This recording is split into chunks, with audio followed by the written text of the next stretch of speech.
Welcome back, everybody. Dead Air with Brian Holtzman, Redban on the controls. Darren Carter's going to sit in with us today. Thank you for having me, buddy. Thanks for taking the chance and coming here. Everybody's a little excited, a little bit anxious, a little bit flawed by this situation going on with the coronavirus.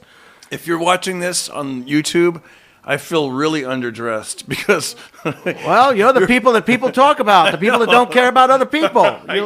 You're a carrier, you're a spreader, and you're adopted. So this is going to be a big problem the whole time. Adopted. I thought you'd forgot about that. No, we're going to bring that up later. I want to divulge some more into the adoption of... Can I just say that? I'm sorry to interrupt, but I never knew the lyrics to your theme song. It's great. It says, it's called Exhale the Bullshit, Inhale the Dead Air. And it's great. That's awesome. They're going to come in town, if everything pans out, on the 26th of April. They want to come on the show. I think it's the 26th of April. So this is pretty good. Everybody okay in your family? Yes, thanks for asking. We're doing fine. How's the wife and the son? Great. We're getting our exercise, but then we're making sure we wash our hands and staying. You know what? It really is a habit that a lot of us have done, and I've learned that we've got to just increase the. For me, I used to just wash my hands for maybe like 10 seconds, and what you do is you wash it for as long as it takes to sing "Happy Birthday." And so if you sing "Happy Birthday" the full song, that'll be enough time. Which I never knew until this came out. So I think it is a good lesson for Americans to like. We need to wash our hands a little bit longer than that 10 seconds to go for the 20 to give it the old Marilyn Monroe Happy Birthday version. It is a little weird. That's what they say. Yeah, don't do it out loud though in public restrooms. People don't like it. Yeah, I guess a lot of people with diabetes are saying, "Wow, this diabetes isn't too bad. I'll have another cheeseburger." This coronavirus is... Because you got to ask yourself, which way are you going to go in the 30 days or whatever it is? Are you going to be the one that like loses weight and gets like it's, So we don't have any other guests today. It's just going to be Darren Carter, myself, and of course Redban, the engineer and producer, director, craft services, and booker for the show. It's his baby, and I'm just here sitting in. I want to shout out to... I got a note about a new Tesla, Brian, a new crossover SUV Tesla, the Y. Model Y. And it's the most affordable Tesla there is. It's almost about $40,000. The other Tesla models are kind of out of reach for most Americans. Can you say that name correctly? Yes. Big shout out right now to Jason. No, not that one. You start at the top of the paper. Oh. Why would you start at the bottom of the paper? I'm sorry. Why would you start at the bottom of the paper? Those drugs. I mean, Hey, man. I know how to say that name. I need help with the first name. Okay. Let's do it again. It's an Armenian. It's Darren Vartanian. Darren Vartanian was nice enough to send me something about the Tesla, the new crossover. Look at that. It's beautiful. Yeah, That's this cool. is the guy. This is what he sent me. That's the first owner of the Tesla. He's down in San Diego. He got a hold of it. And this gentleman here is going to review it for us. And it's a crossover. That's what the market's going right now. The other Tesla vehicles are sedans, and this is the first Tesla, they used to call them station wagons in America. Now they're called crossovers. Yeah, this is pretty much like the one I have, the Model X. It's a little stripped down. It's a little smaller. It doesn't have the Falcon Wing doors. It's a lot cheaper. Like you say, it's around 40, starts around 40. The good things about it is it's got the new technology, the new Tesla technology. So it's got like the faster batteries. It has a longer battery. It charges faster. It goes to 0 to 60, I believe, in like 5 seconds, 4.5 seconds. God, that's fast. That's a little too. Man. I was a passenger in my friend's Tesla, and I don't like it when he goes real fast. He's like, "Check this out." I was like, So, do you like it? Do you like it? I love it. But it's because usually you're in control. Huh? What if you were the passenger? It's freaky. He would still like it. Yeah. He would still like it. What's his name? If he's in the back seat, he'd still like it. He bought the car. He likes the car, Darren. Okay. Okay. Say his name again. Okay. Darren Vartanian. Darren Vartanian. Thank you for that. Thanks for hooking me up. And Jason Bullard from Los Angeles. Jason Borland. Borland, thanks for checking in with me. I hope you're listening now. We're going out. Some of you had jobs. You don't have them now. You used to listen to at work.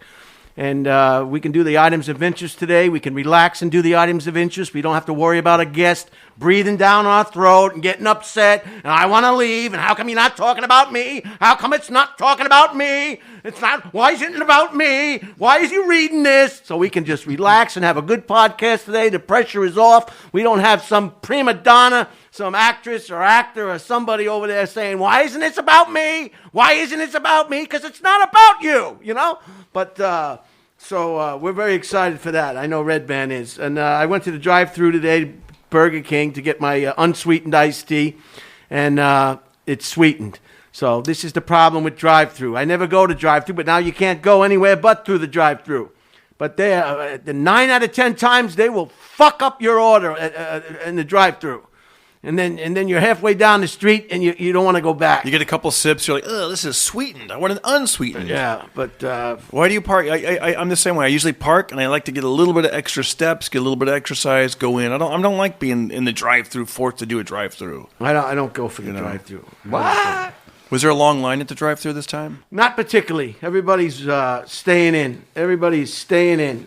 I don't know how I'm going to have to take this mask off because it fogs up. It fogs up your glasses. You should look right into the camera because that's a great look for you right now. Yeah. Fogged up glasses. Yeah, the internet here, by the way, if you're watching this live, the internet's really fucked up because everyone's at home using the internet. So if it doesn't stream good, we'll re-upload it later tonight. Yeah, the internet is being oversourced, if that's the word, oversourced. Yeah. Yeah. Are you comfortable there? Do you want to position yourself? No, you better stay. Just cool. Stay where you are. He's already set the cameras up. Stay where you are. Sorry, it was a mistake. I was gonna say this is cool to be on this whole. I get this whole side to myself this time. All right, let's start the items of interest for anybody who's interested in something they didn't know about that might be of interest to them. So we'll go right ahead and get right into it. Let's do it. Darren, of course, Redban, you can always chime in. And can I just say real quick?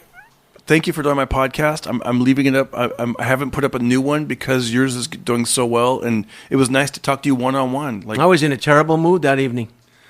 I was surprised that you're happy with it because I was just, sometimes you're in a bad mood. You know how it is, Redban. Sometimes for Holtzman, though, his bad mood is very entertaining. So well, that's neither here nor there. That's not here nor there.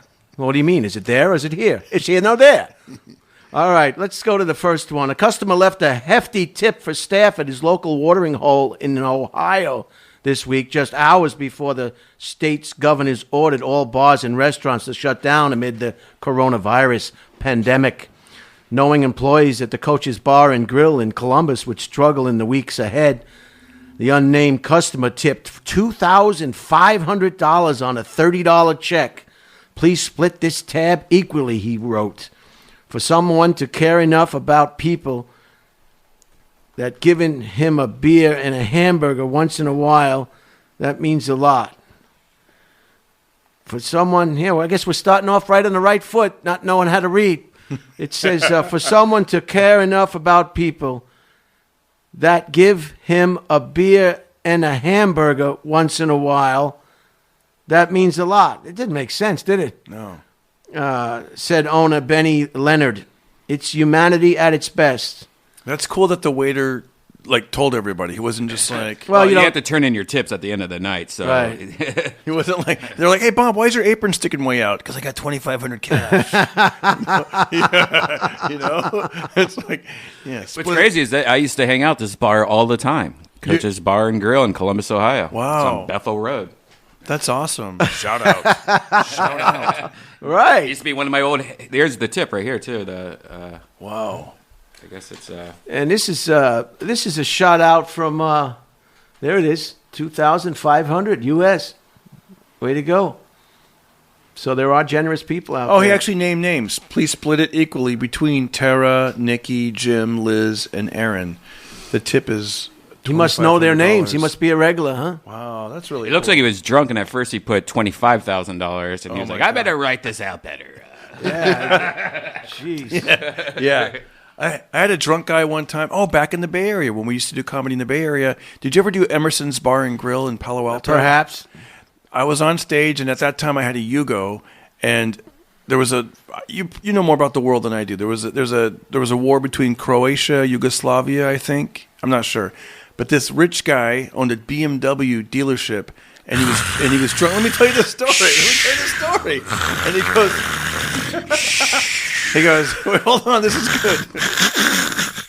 He was so drunk. He goes, if you let me take a sledgehammer to that Yugo, I will give you a BMW. I'll give it to you. And I was afraid that he would get about 9 strikes in and then sober up, so I never followed through with it. Wow, thanks. But that was my drunk experience with a rich person. That is... that sucks. He didn't fall through to it. I know. Well, I also was scared to pull the trigger and be like, okay. Because he wanted to destroy my Yugo, because he hated Yugoslavia. He wanted to destroy it. And we can't shut your mic off because you're the only guest. I know. Sorry, pal. I'm in a rock and a hard place with you today. And I drank coffee. Shout out to Steve Gonzalez from Temple, Texas. How are you, Steve? Thanks for all your social media aspirations and what have you. Temple, Texas, if you don't know, is right in the center of Texas, I think just east of Dallas. Just in the center of Texas, Temple, Texas. So, Steve Gonzalez, I hope you're fine and your family, and stay healthy, stay happy. Shout out to Steve. I performed there before. It was a nice gig. Temple? Yep. Temple, Texas? Yeah. What was the name of the joint? It was a small theater, and it was put on by some urban promoters. Ronnie Baxter's Laughing Chuckling House? I don't know. Ha, ha, ha. Today? No, it was a small theater. It was great. Laugh. Donnie's Laugh House? What was the name of that joint? I don't know. Oh, my God. All I remember is Whataburger and the hotel. Michelin-starred chef Jose Andres is turning 8 restaurants in New York City and Washington, D.C. that have been shuttered by the coronavirus outbreak into community kitchens. To-go meals will be free for those in financial difficulty and $7 for customers who can afford it. The restaurants will be staffed by salaried employees who volunteer for the gig and will be open daily from noon to 5 p.m. People have to eat, said Andres, who has previously set up mobile kitchens in Puerto Rico, the Bahamas, North Carolina, and elsewhere following natural disasters. We need to prepare for the worst and hope for the best. Way to go. Way to go, Jose.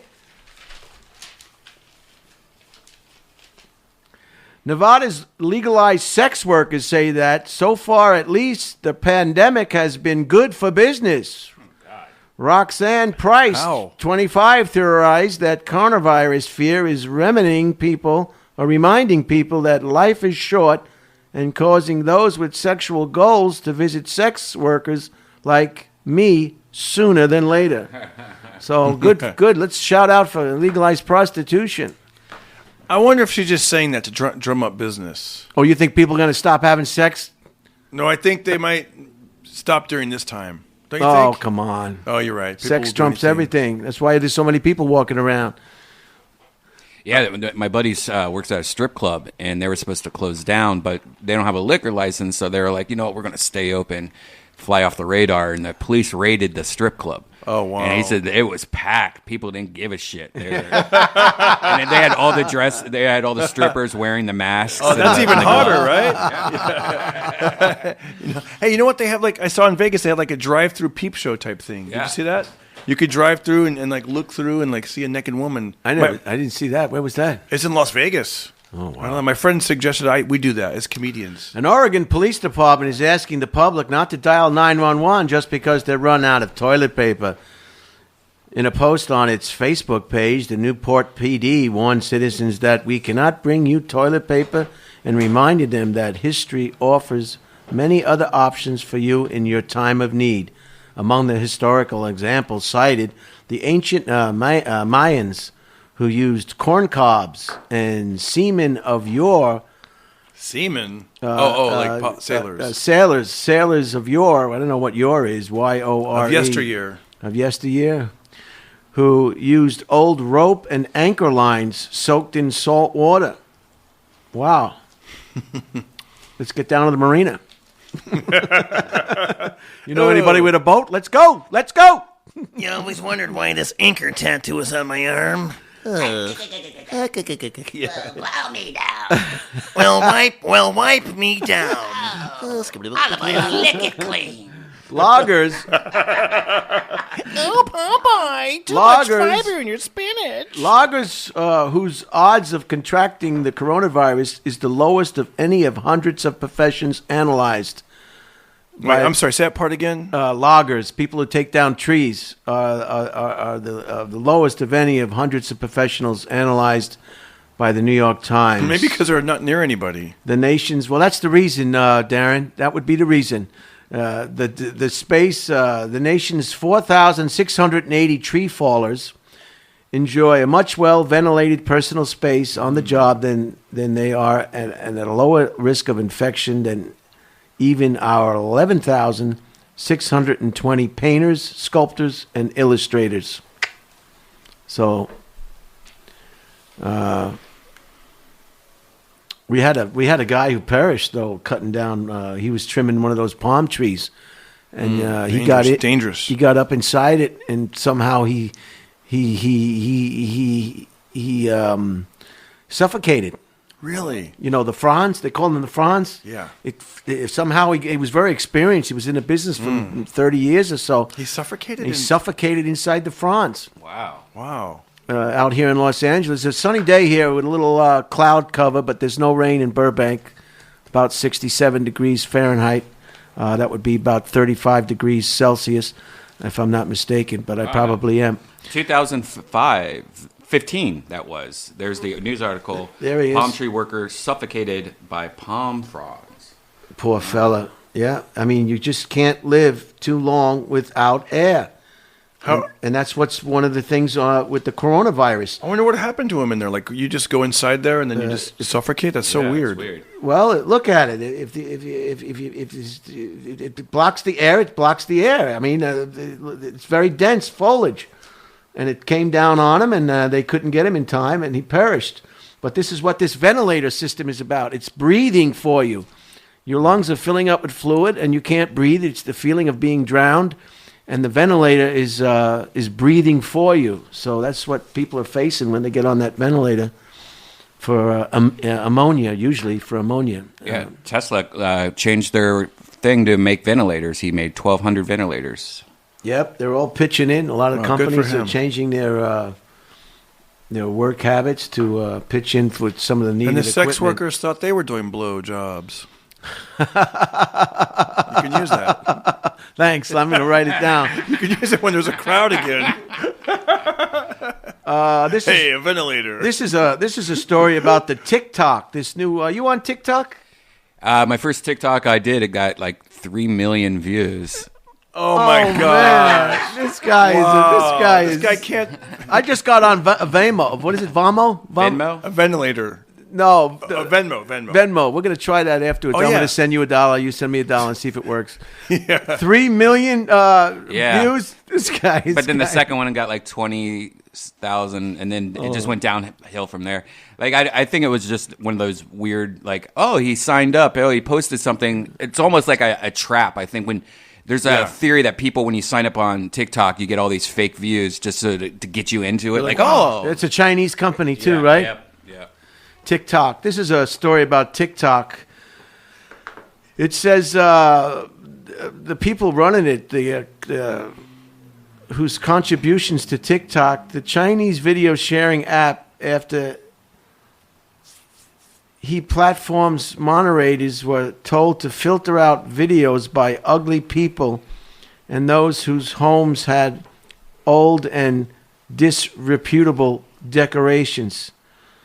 So TikTok doesn't want to see any videos from ugly people and people with messy old houses. I saw that with like cracked walls and dirty floors. Well, stay out of the Fairfax district then, I guess. I don't know. So you must have. You must be kind of handsome then, according to the TikTok. Well, my first video was me just unboxing a computer, so I wasn't even in it. Oh. and then the second and third one was Janice wearing fake tits, so it looked like she had really fake tits. Oh, I think I saw that actually. I'm on the fence with that. I signed up. I think I put a video up or something, and then I took it down, and then I signed up, and then I took it down again. This is one about an Irish rock group, the Irish indie rock band that canceled its concerts because of the pandemic. We were chatting, and some other bands out here in the same boat said frontman Danny O'Reilly. What a shocker. I was like, yeah, but at least you're not named after the virus. So the band is called, I guess, the Coronas. Oh, wow. And so... Did you know there was a Toyota that used to be called, and this is not a joke, it used to be called Toyota Corona? That's a real thing. In the 70s. Redban can look it up. Toyota Corona. News from the Bay Area. 7 Bay Area counties issued shelter-in-place orders this week. Some 6.7 million residents in an effort to slow the spread of coronavirus. The country's first lockdown in place until at least April 7th. I think today, day 12 or something on the lockdown. People going nuts. They're finding out who their relationships are with. And, the parents are going crazy because they got the kids at home. They can't wait to send the kids back to school after summer vacation. Now they got them back again. They're going, oh my God, I want to kill myself. So I don't know what to tell you, parents. Good luck with that. And there's my TikTok. Look, 3.3 million views. Wow. Right. Jeez. And it's just opening a computer. And that's an Apple, right?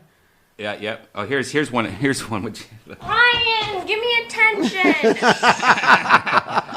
Stop. Come on. See, look, and your hair's like, you got your hair Ryan, done give me nice, the attention. beard. So stupid. Oh, where yeah. was Kill Tony? How was it yesterday? Oh, it was great. We did it from my friend Gino's studio, Better Box Studio, and it was just more of like a podcast style, but it was fine. Yeah, it was great. It was good. I'm glad that we found a way to do it while we can't do a live show, so we can keep it alive. How do you do it? Do people like Skype in or something, or Zoom Next in? week we're going to have people Skyping in minutes. This week we just kind of have like a variety show type thing.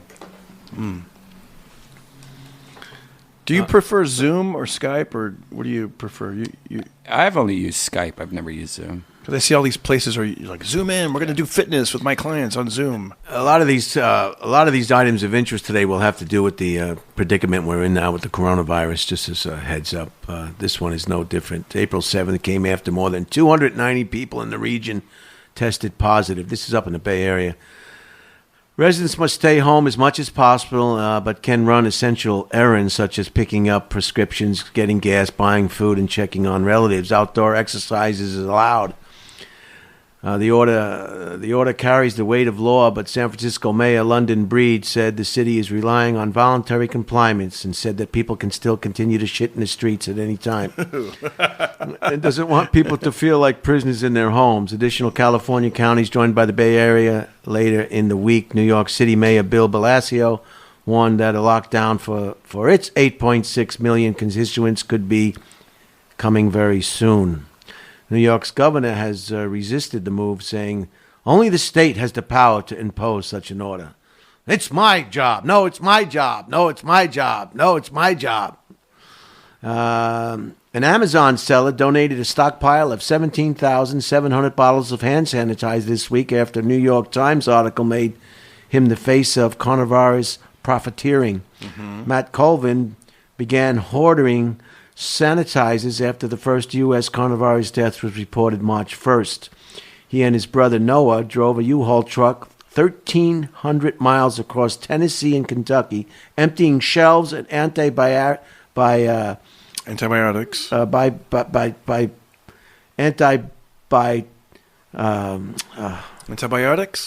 It's more than that. It's Bacterial? bacterial wipes and hand sanitizers. Ding, ding, ding, ding, ding, ding, ding, ding, ding, ding, ding. Mostly as $1 stores in the backwoods. Colvin, a former Air Force technical sergeant, also brought 2,000 pandemic packs that included face masks, hand sanitizers, thermometers, and resold them on eBay at a roughly $40 profit, or $40 makeup. He sold 300 hand sanitizer bottles and between $8 and $70 each before Amazon pulled his listings. Facing a potential price gouging investigation, they donated his inventory to people across Tennessee and Kentucky. So he was trying to make some money. It's hard to make money when you're not a corporation. He made a little money and he donated the rest. What can you say? Kind of forced to donate it, though, because they made him. A New Mexico's woman's feud with her neighbors escalated into an alleged theft of her antagonist's laboratory skeleton. Police says Diana Holmberg readily confessed to swiping the replica bones from her neighbor's home, saying she could not abide how neighbor Joseph Downs had posed the skeleton's hand to look as if it was flipping her the bird. She charges that Downs drove her mad with a campaign of harassment that included shooting off a propane cannon and playing music loudly at all hours. I just, had it, says Holmberg. It was like the last straw that broke the camel's back. It's horrible when you have neighbors you can't get along with. People live in multi-million-dollar homes next to people they can't even talk to, fight with. They call police on each other. Imagine not spending all that money on a home to be next door to people just... Do you have pretty good neighbors now? I don't want to talk about my neighbors. One just ran into his car. Really? I haven't fixed it yet. I got the check finally. Because since the coronavirus, they stopped all essential construction. It's not a water heater or a leaky pipe. So they tell me I'm the next one on the list. But that was that happened the day I was doing this podcast. Yeah. What happened? A random neighbor ran into your home? Backed into it at a high rate of speed. Were they drunk? No, that would have been an easy thing. A French somebody who makes chocolatier, has created a confectionery replica of the new coronavirus using a milk chocolate spear and red-colored almonds. So-and-so and so-and-so said he designed the tongue-in-cheek Easter egg after seeing a 3D representation of the virus. He works out of a pastry shop in western France located on a street that is ironically named after Louis Pasteur, whose work proved that germs cause disease. In these times of worry, a smile often is a way to overcome our fears. Yeah. Don't you make something that looks like somebody giving somebody the finger and chocolate and point it at yourself? Yeah. Hey, look at that car. I told you it was a real car. You were right, huh? A Corona. Wow, it was actually 1957 to 2001. I don't even remember hearing about a Toyota Corona. Because usually you'd hear about the Corolla, not the Corona. Yeah. It's a nice car. They make some nice cars. Would you? Yeah, it became a Camry. Brian, would you? Right. Is that right? Yeah. How would you feel about eating a pastry that looked like the coronavirus? Would you be okay with it, or does it kind of creep you out? No, as long as I knew it was just food, chocolate, Like, haha, I'll do it. Yeah. Hey, it looked pretty freaking good. That's it right there. Wow. Especially the orange ones really look like it. Yeah, I'd eat that. What the hell? No, I don't want to eat that. I don't want to get the fake coronavirus. Would you eat that on if it was a Friday and the date was the 13th? Would you eat a coronavirus cake on Friday the 13th? I would. You'd just tempt it. You're like, you don't. All right. A British motorist named Austin Martin has been banned from driving after being caught doing 93 miles per hour in a 30-mile-an-hour zone while leading police on a dramatic chase. Martin, 30, whose full name is Austin Martin O'Brien, pleaded guilty to dangerous driving for his escapade, which ended when he crashed his Ford Fiesta into a wall. He might be called Austin Martin, but he's no James Bond, said so-and-so and so-and-so, Superintendent so-and-so. And he'll need to get used to public transportation for the time being. Wait, I think his name is actually Aston Martin. Yeah. What did I say? Austin Martin. It was pretty damn close. Because I think Aston Martin is a car. I don't know about cars, but I think, isn't Aston Martin a car? Yeah. Yes. And that's why it was kind of a, ironic. Yes. Yeah, you're fully correct. I think everybody knew that. Oh, okay. I think they know how to decipher what I'm saying. Yeah. Austin Martin, Aston Martin. Did I say Austin? I apologize. Did I say my son's name is Austin, so I was like, oh, Austin, but I think it's Aston. Aston Martin, not Austin. Yeah, what did I say? Austin? I think he said Austin Martin. Yeah. So thanks for just pointing out all that right away. You're welcome. I'm sorry. I won't do it again. No, I will do it again. Yeah, you'll do it again. Okay, I will do it again. Maybe 100 times before we're out of here. Here's something called I don't know what this is, but I'm going to read it anyway. Many of us are getting a hard lesson in our ability to assess threats. Utah Jazz star Rudy. Oh, this is about the basketball player who touched all the microphones. Utah Jazz stars Rudy Gobert mocked the advice to keep a safe distance from people by joking around by touching every microphone and recording device before him during a press conference last week. Then he tested positive for the virus 2 days later, which forced the cancellation of that night's game. Later that night, the NBA suspended the season. Wow. We want to laugh in the fear of danger and demonstrate our fearlessness. Sometimes fate punishes us for taking comfort in denial. Wow. I guess supposedly he's lost his sense of smell. Due to corona. I guess that's one of the first things to go, your smell and your taste. Wow, that would be smell stuff. That'd be terrible to lose your sense of taste, huh? Yeah. But then you might lose weight because you're like, food doesn't taste good. Right. Right-wing conspiracy theorist Alex Jones was arrested in Austin last week and charged with driving while intoxicated. Jones's wife called the sheriff's department to report a family disturbance, alleging Jones had been physical earlier that day. Friendly fire, folks. On the way to their home, a sheriff's deputy saw Jones' car and pulled him over. The host of the InfoWars website, 46 years old, had a strong odor of alcohol, police say, and admitted to drinking a bottle of sake. Sake? Sake. Oh, God. Snake. People are going to say, why am I listening to such a retard? This guy is such a retard. You're all we have. What is it? Sake. Sake. Sake. Yeah. By the way, what city was he arrested in? Austin, Texas. I think you said Aston. That's it. I'm going to ask you to get out of here. I'm joking. Oh, my God. Strong odor by his name. He recorded a 0.079 blood alcohol content, 0.001 below the legal limit, but failed field sobriety test. Although Jones appeared drunk, police said he was excited, talkative, That's and how he always carefree. is, from what I see. The drug-dealing banks actually own and push the private prisons. So the drug dealers own the prisons. The criminals go rob houses to get the money for the drugs. Then they get Is caught. Alex Jones freaking you out? Does he have the documents but black helicopters, chemtrails, and Tower 7 went down? Then you need Alex Jones. Farco! Alex Jones. Farco! Fart in a cup, pour it on. Alex Jones. Look at the bad thing, ha ha ha, you suck. Alex Jones fart. Come on. Don't try it again. I'm about to kick your face.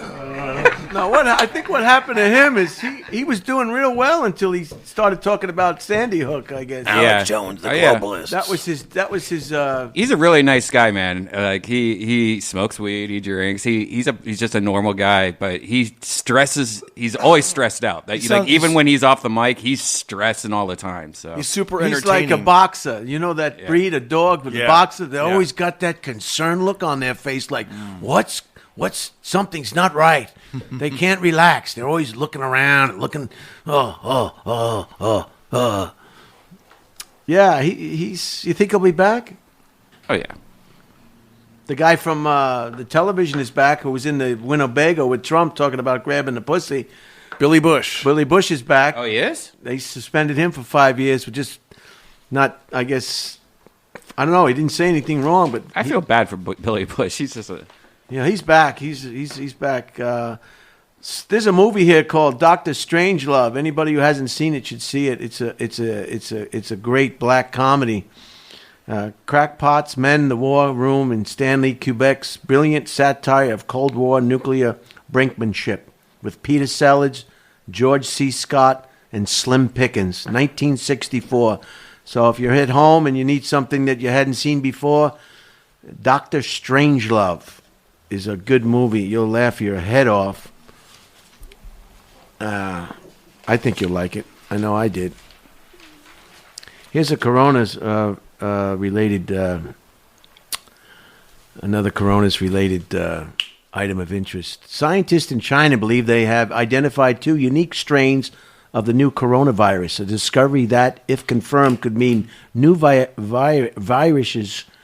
variants will crop up year after year in the same way as seasonal flu. Researchers from Peking University examined the genetic sequences of viral samples from 103 Chinese coronavirus 19 patients. They say they found 2 forms of the virus, L-type and S-type. You knew about the S-type, didn't you? Didn't you were talking about the S-type on the phone the other day?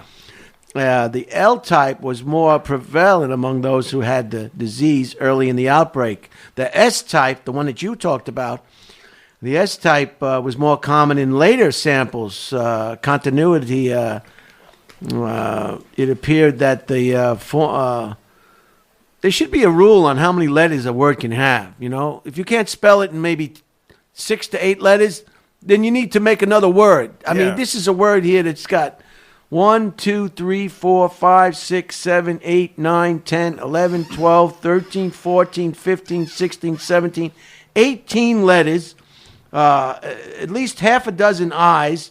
I mean, U and O, and Can I take a stab at it? Counterintuitive. No, there's ly at the end, so it's even longer than that. Yeah, it's like these kids with the spelling bee. I don't know how they do it. I just don't. I know it's hard to read it, let alone spell it. Counterintuitively, that's it. Counterintuitively, it appeared that the former was derived from the latter. Researchers think the S-type didn't make as big as an impact initially because it isn't as virulent. The difference between the 2 are tiny. They both carry the same symptoms and they are equally deadly. But there are indeed 2 strains. It's safe to assume that more will emerge in the months and years ahead.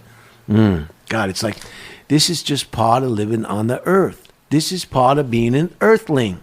You want to live on planet Earth and share all the rewards of being on Earth?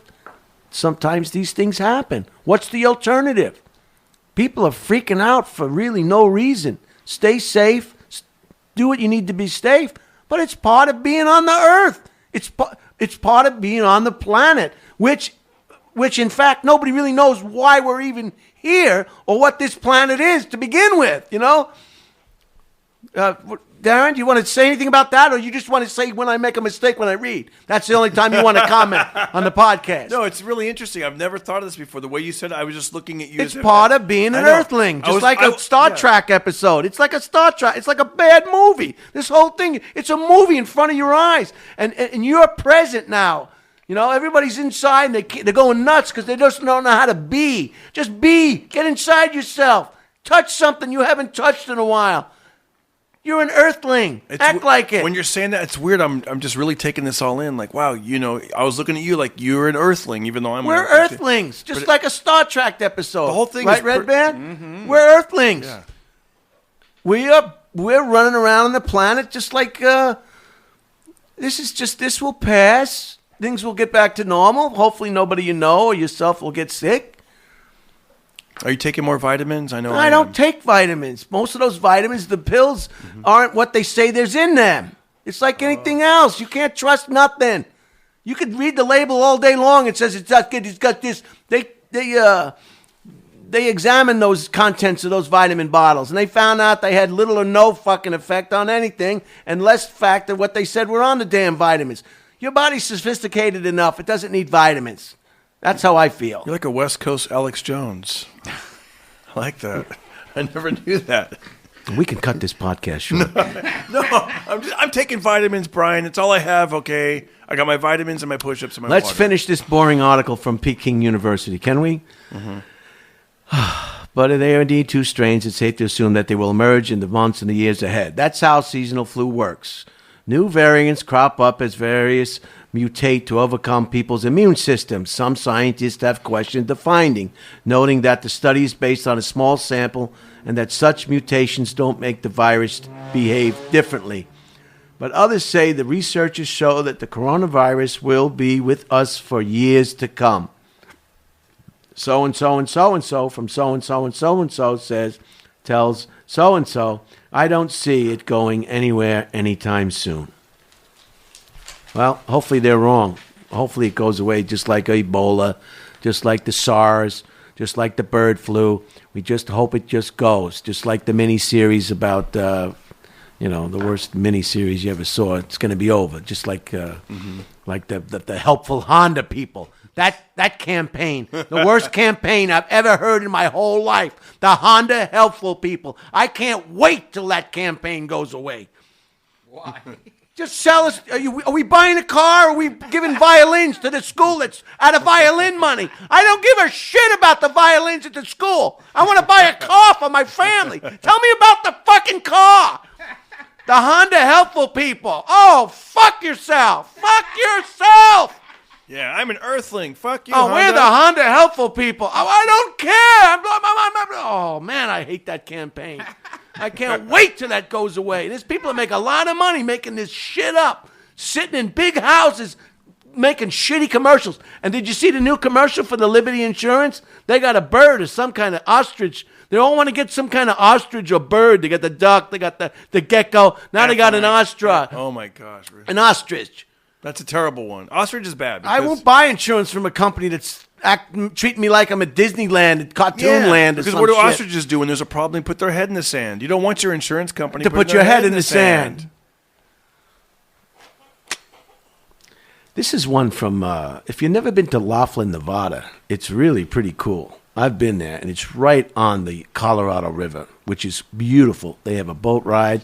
It's clean as a whistle. Right across the river is Arizona. If there's such a thing as Las Vegas the way it used to be, you'll find it 90 minutes to the south in Laughlin, said so-and-so and so-and-so. The unincorporated town was created out of nothing just 55 years ago when founder Don Laughlin decided to buy a tiny motel right on the Colorado River at the southern tip of the state that's bordered by Arizona and California. Today there are 9 casinos in town linked by water taxis and all catering to returning customers who like it. That little has changed in a quarter of a century. I went there and it was just, it's middle America. It's Old West. And it's a place where a visitor can gamble, have dinner, and see a show without breaking the bank. Dining options include Blueberry Flats, where every booth has 2 self-serve beer taps. Wow, that's nice. And, geez, who needs a cup? Just put your mouth underneath that thing. And Losers Lounge, decorated with photos of Tonya Harding, O.J. Simpson. That's hilarious. Yeah. And Don Laughlin. He's still around, too, living in the penthouse of one of the riverboat casinos. He's still alive. He must be, I don't know how he old. Don Laughlin. There he is. There's the bird. See, they're all going, well, they have a duck and they have a gecko. We got to introduce Liberty Mutual. Liberty, looks like an emu. A emu, okay. Ostrich. It's just childish. It's just childish.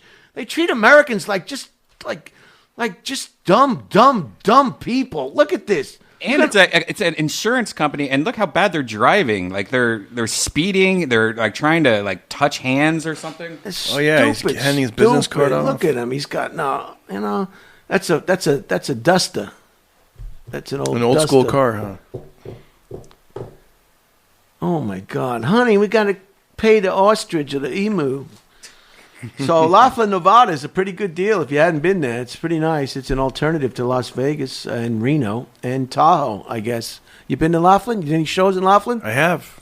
I played at a place that sounded like a normal hotel, but it was a casino. It was, I forget the name of it. Well, they're all casinos. Yeah, but it sounded like, it would be like, you're going to be at the Motel 6, but it's like the Motel 6 Casino. It was something like that. I forget the name of it. When I go to Vegas, I stay at the Days Inn now off the Strip. Oh. Because, what do they call it? The resort tax is like only like $18 or something. Not bad. I usually stay at the Tropicana when I do that Laugh Factory. I don't stay at the big hotels anymore because of the exorbitant prices. I like Mandalay Bay. It has a good smell to it. Does it? What's it smell like? I was almost going to ask what it smells like. But this is another coronavirus. I guess we should call this the coronavirus episode. But I took the precautions to stay safe. I've got my. Yeah, stand up. Show your little outfit you got there. I wanted to make sure I didn't spread any. So I feel safe, and if somebody comes in the room that I'm not comfortable with, maybe an Asian or something, or somebody who's old, I'll just put this mask on. And I'll feel better about myself. How did the people have a mask on at the Burger King drive-thru? Not that I noticed. You don't even notice it. Oh, so you might be eating the Corona. No, not the guy they put it on the tray now. They put it on a tray and then they hand the tray to you. Oh. By the way, real quick, I got to tell you, I went to the But before I left, I just had a Louis, and I just kind of spit a Louis through the window. just let him know I'm thinking about him. And I'm glad I did, since I got a sugared drink, sugar. Yeah. You don't want sugar, and they put... Your body makes its own sugar. It doesn't need any other sugar. That's why sugar is so terribly toxic to your body. It doesn't need any more sugar. People go to such lengths to put the right oil in their car and the right fuel. They would never do anything to put in their vehicle that would harm the engine in any way. And then they go have a sugary drink and 10 hamburgers. And they shove that down their throat and then sit on the toilet for an hour and a half trying to pass it. That's okay. Interesting. I was going to say real quick, if you have any DMV work to do, now's the time to do it. I went to the DMV yesterday, and there was... How'd that go? No, actually, it's bad. Look what I just pulled up.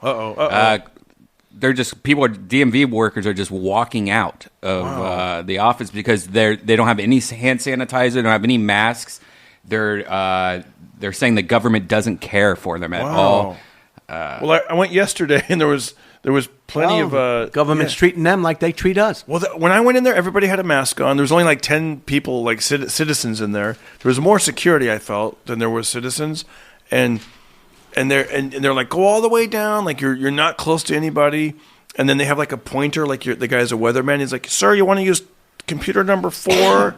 And they're like super precautious. And at the end, I had to get the thumbprint done and the photo thing, but then I just didn't touch my face and I washed my hands. So, wow. So you have the Corona. Yeah, I know. No. What the fuck? Get away from me. Walk around the DMV. Yeah. But I would do it now because nobody's going there. I'll read some of this. I don't know how long we'll get through it. This is talking about travel and the coronavirus. The coronavirus has now spread to at least 150 countries, many of which are closing their borders. Travel rules continue to change, and disruptions are multiplying. Up-to-date travel information is available at the Centers for Disease Control website, cdc.gov.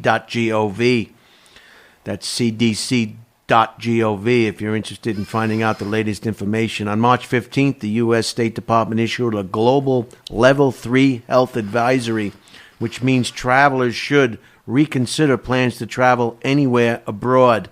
This is old news. You're reading something from March 15th. That's like we've already passed that. I'll ignore that comment from Redban. And it's a level 4 would mean do not travel. American citizens and their families can still fly into or from the U.S., but that could change as they risk being quarantined. This is pretty exciting. It's terrible, but at the same time, it's kind of unprecedented. The last time there was something like this was, I guess, back in the Spanish flu. 1917 or something, I want to say. And that was pretty terrible, too. What about travel insurance? Few trip protection policies will reimburse you if you back out of a trip just because of worries about the coronavirus. You might consider a cancel for any reason policy, though, which costs more and pays out less than basic insurance. Compare policies and rates at squaremouth.com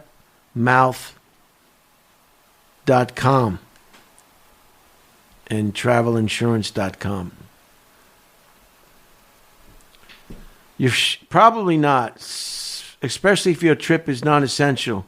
If you're older than 65 or you have an immune compromising condition such as asthma and diabetes or heart disease, don't fly if you're sick with cold or flu symptoms because you may be quarantined.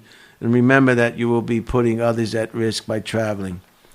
I hate that when you're on an airplane, it's obvious that somebody sitting next to you is coughing or sneezing. You can't get away from them. You like to speak when I'm speaking, but when I pause and don't say anything, you like to just stay silent. Just to make the dead air even more pronounced. People think the show is over. Dead air. That's why we need more than just like me here, because someone else needs to be the punching bag. Yeah, we need somebody else to get here. Yeah. What happened to your little friend? I know, he's afraid. He's like, I'm at my mom and dad's house in Iranian Ari. Yeah, Iranian Ari. Shout out to Iranian Ari. How you doing? How's that ice cream shop doing, huh? I haven't left the house in 10 days. I told him, I said... I talked to him on the phone. Yeah, he's cool. Of course. I talked to him yesterday. He felt it was a nice conversation. I go, come do the podcast with us. He's like, you guys go fuck yourselves. I go, dude, we're going to come to you then. We'll see you in the morning. All right. Yeah. What do you do if you think you're infected? Here's some tips on what you should do if you think you're infected. The most common symptom of the virus is a fever, a dry cough, and a difficult breathing.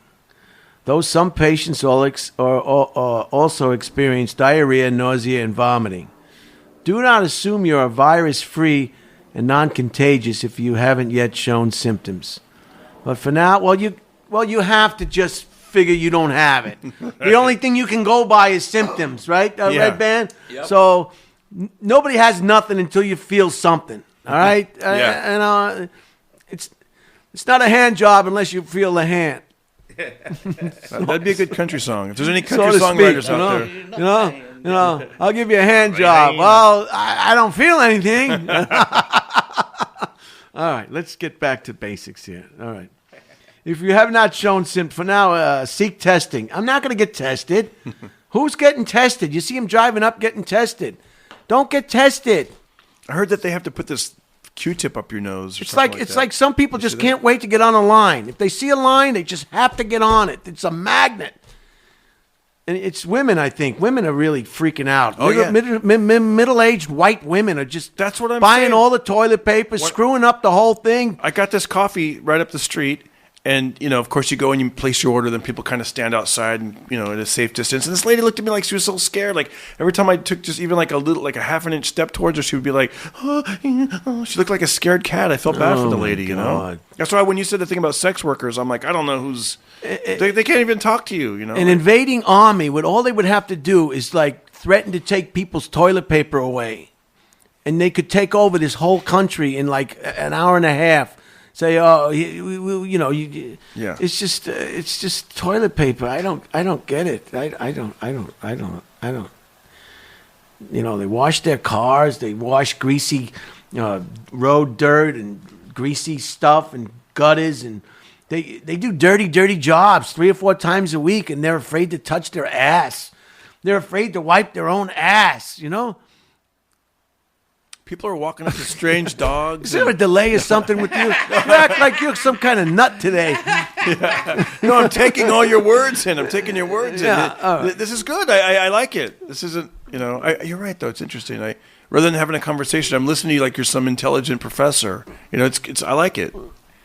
And don't be afraid to wipe your butt. You just, Yeah. If water can get rid of peanut butter and jelly, that sticky substance that you have on your hands after you eat a peanut butter and jelly sandwich, what do you think it's going to do to your butt? It's going to be clean as a whistle in no time. I want to ask Redban a question. Since you own a dog, I saw a guy in the news. I never even thought about this. He has 2 dogs. You have 2 dogs. Yeah, one to lick Janice's ass and one to lick mine. No wonder you go viral on TikTok. But this guy's, and I never even thought about this because I'm always just thinking about like your own cleanliness. But he said that when he has this dog, and I think he took the dog to Runyon Canyon. He said that people kept like wanting to just strangers touch his dog, pet his dog, and then you'd see, maybe they're sneezing in their hands and then touching that dog, and then eventually he had to be like, please back off, don't touch my dog. Do strangers want to touch your dog? Well, no. Not nowadays? I mean, I don't go to Runyon Canyon or any public places. Like when I'm walking my dog, it's like up and down the street, and then it's like get back in the house. I'm not one of those people that take my dog out to in a crowded public places. place. Yeah, that seems stupid. Yeah. Do you have a dog? If you have If you have a fever, dry cough, or other worrisome symptoms, your doctor can determine whether you should be tested. Good luck seeing a doctor. Who can see a doctor without an appointment 4 months from 4 months from now? That's why urgent care is so popular today. People aren't sick and tired of waiting to get an appointment with a doctor that's not even there.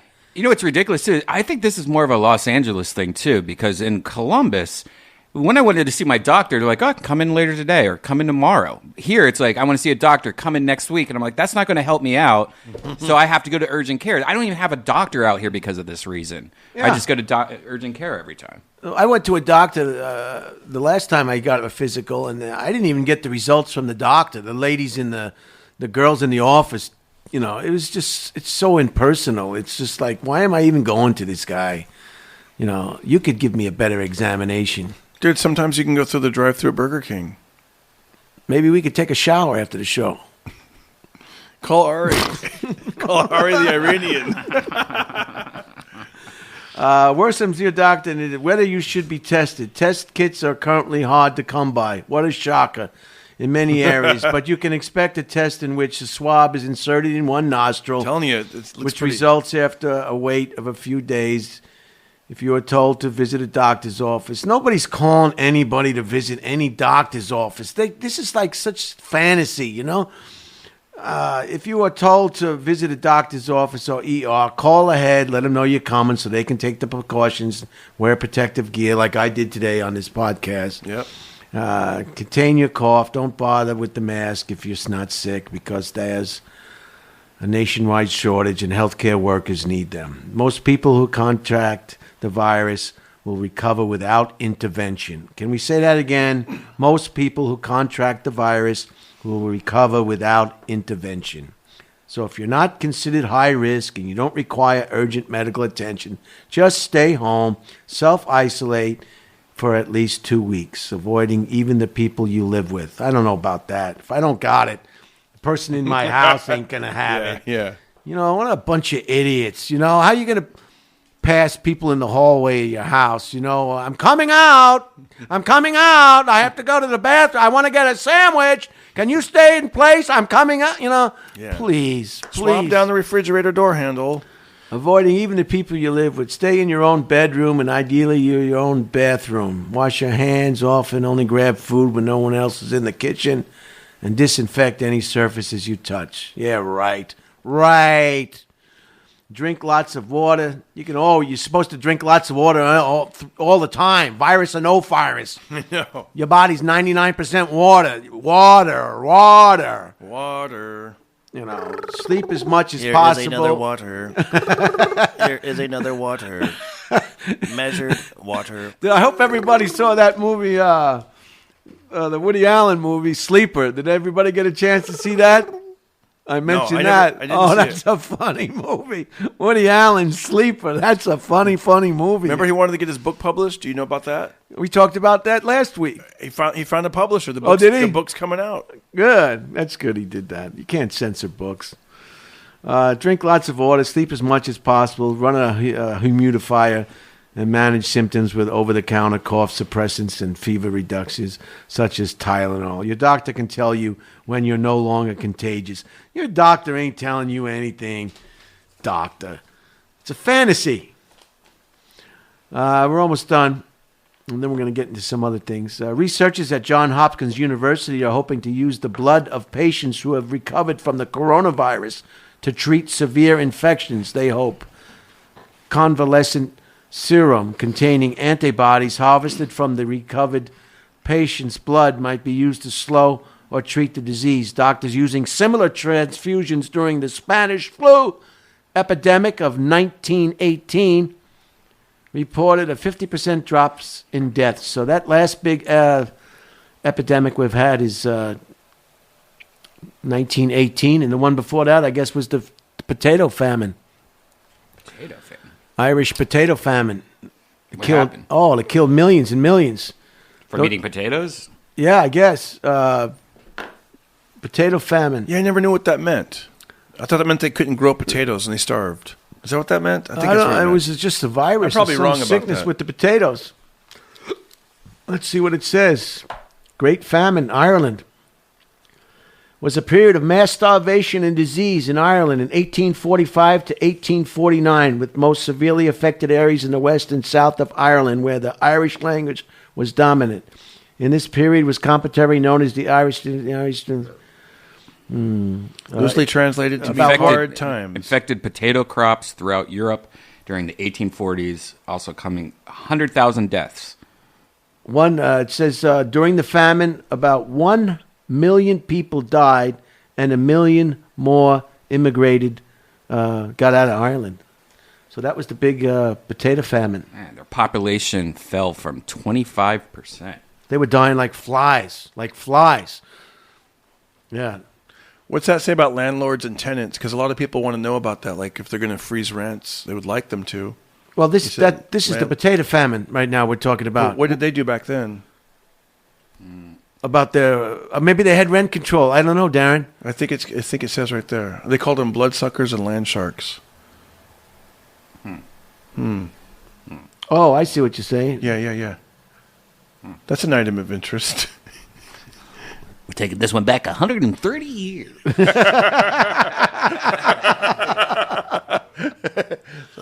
That's not too long ago. The potato. Look at Google it when you get home. If you're working, a lot of people are not working now. A lot of people were listening to this at work, and now hopefully you're still working. But if you're home, here's one: a passenger who boarded a JetBlue flight while awaiting results from a coronavirus test, which came back positive, has been banned for life by the airline. The unnamed passenger flew from New York City to West Palm Beach, Florida, learned via text during the flight that he had tested positive, and informed the crew, setting off a dash to clean the plane, gates, security checkpoints, and check-in counters. He passed through. Wow. Would you tell anybody? Yeah. You'd tell the airline? Yeah, if I think I might have coronavirus, I wouldn't fly. Unless I was stuck in somewhere I'm stuck in West Virginia. Get me the fuck out of here. You're in such a rush to get off. Once you get off the airplane, you want to just get home. I don't know if I'd take the time to tell anyone. You're in a rush. You want to get off that plane and get out of the airport as quickly as possible. Thanks for flying. Hey, thanks for just so you know, I have coronavirus. Hey, did you know that West Virginia wasn't that like the last state? It's the last state to get the coronavirus. Yeah, there's no teeth to stick to the virus.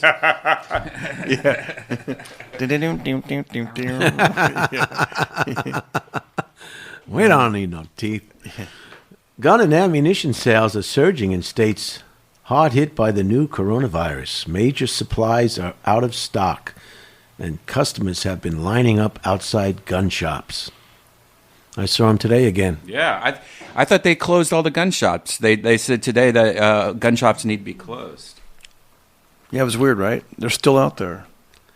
Immigration and Customs Enforcement has 3.3 million illegal migrants on its non-detained docket, meaning people have been apprehended and released in the U.S. while awaiting the deposition of their cases. The number has risen from 2.4 million in 2017 after a surge in border crossings. It's the best country in the world, and everybody wants to be here. There's just no doubt about it. What can you do? Look at this news article. It says gun stores must close, and it's showing a picture of the gun place next door. That's packed. It says that they're going to just start. We're going to start going to haul people off to jail. Is what the cops are. So the fact that they're still open, that's pretty ridiculous. That's an item of interest. Maybe they're not. They're not enforcing it. I guess perhaps. This is Burbank, so I don't know how that works. U.S. crude oil prices fell this week to $24.62 a barrel, their lowest point since November 2002, as Saudi Arabia and Russia continued to ramp up production in an oil price war. So Saudi Arabia now is the head oil leader of production in the whole world now, only because they flooded the market with oil, which is going to spell disaster for all the frackers in this country. Can't compete. It's got to be at a certain price or they go out of business, right, Redban? Mm-hmm. Have you noticed gas has gone down? Oh yeah. There's nowhere to No go one's though. driving. It's kind of weird, right? There's nowhere to go. In one day last week, 343,000 people worldwide downloaded the Zoom video conference app, including 60,000 in the U.S., compared to with 90,000 people globally and 27,000 in the U.S. just 2 months ago. Box office sales in North America last weekend hit their lowest level in more than 2 decades, generating roughly $55.3 million between Friday and Sunday, before theaters in many cities were forced to close. That's a business model that's going out, huh? Movie theaters. You know, it would be one thing to go to the movie, but they raised the price. Then they raised all the food, the concession. It's like $40. You know, your popcorn is, you know, it's just a money grab. And then they go in there and you get shot up. You know, who needs it? And when the movie is not that good, that's when it's really frustrating. Oh, it's horrible. Like, I spent all this money, I don't even know what's going on in the story, and it's, And TVs are so nice, and sound systems nowadays. Like, my sound system and TV are so perfect, I feel it's better than a movie theater.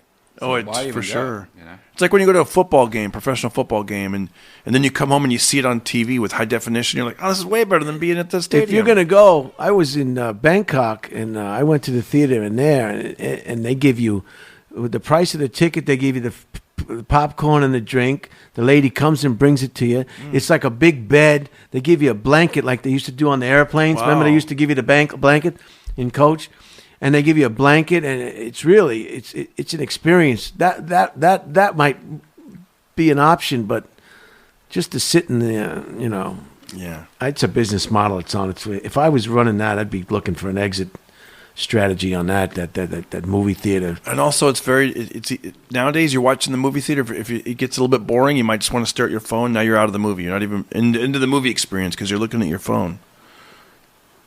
U.S. toilet paper sales were up 60% for the week ending March 7th compared with the same period a year ago, according to whoever. Sales of hand sanitizers and aerosol disinfectants went up even more, 470% and 313% respectively. Bigger tech companies acquire 231 startups focusing on artificial intelligence. That's the big thing, huh, Redban? Artificial intelligence. They're trying to incorporate that into everything. They're going to have truckers now. That they're not going to need truck drivers anymore. They're getting on with that. Tesla truck. Yeah, this artificial intelligence is if they can do away with a human being.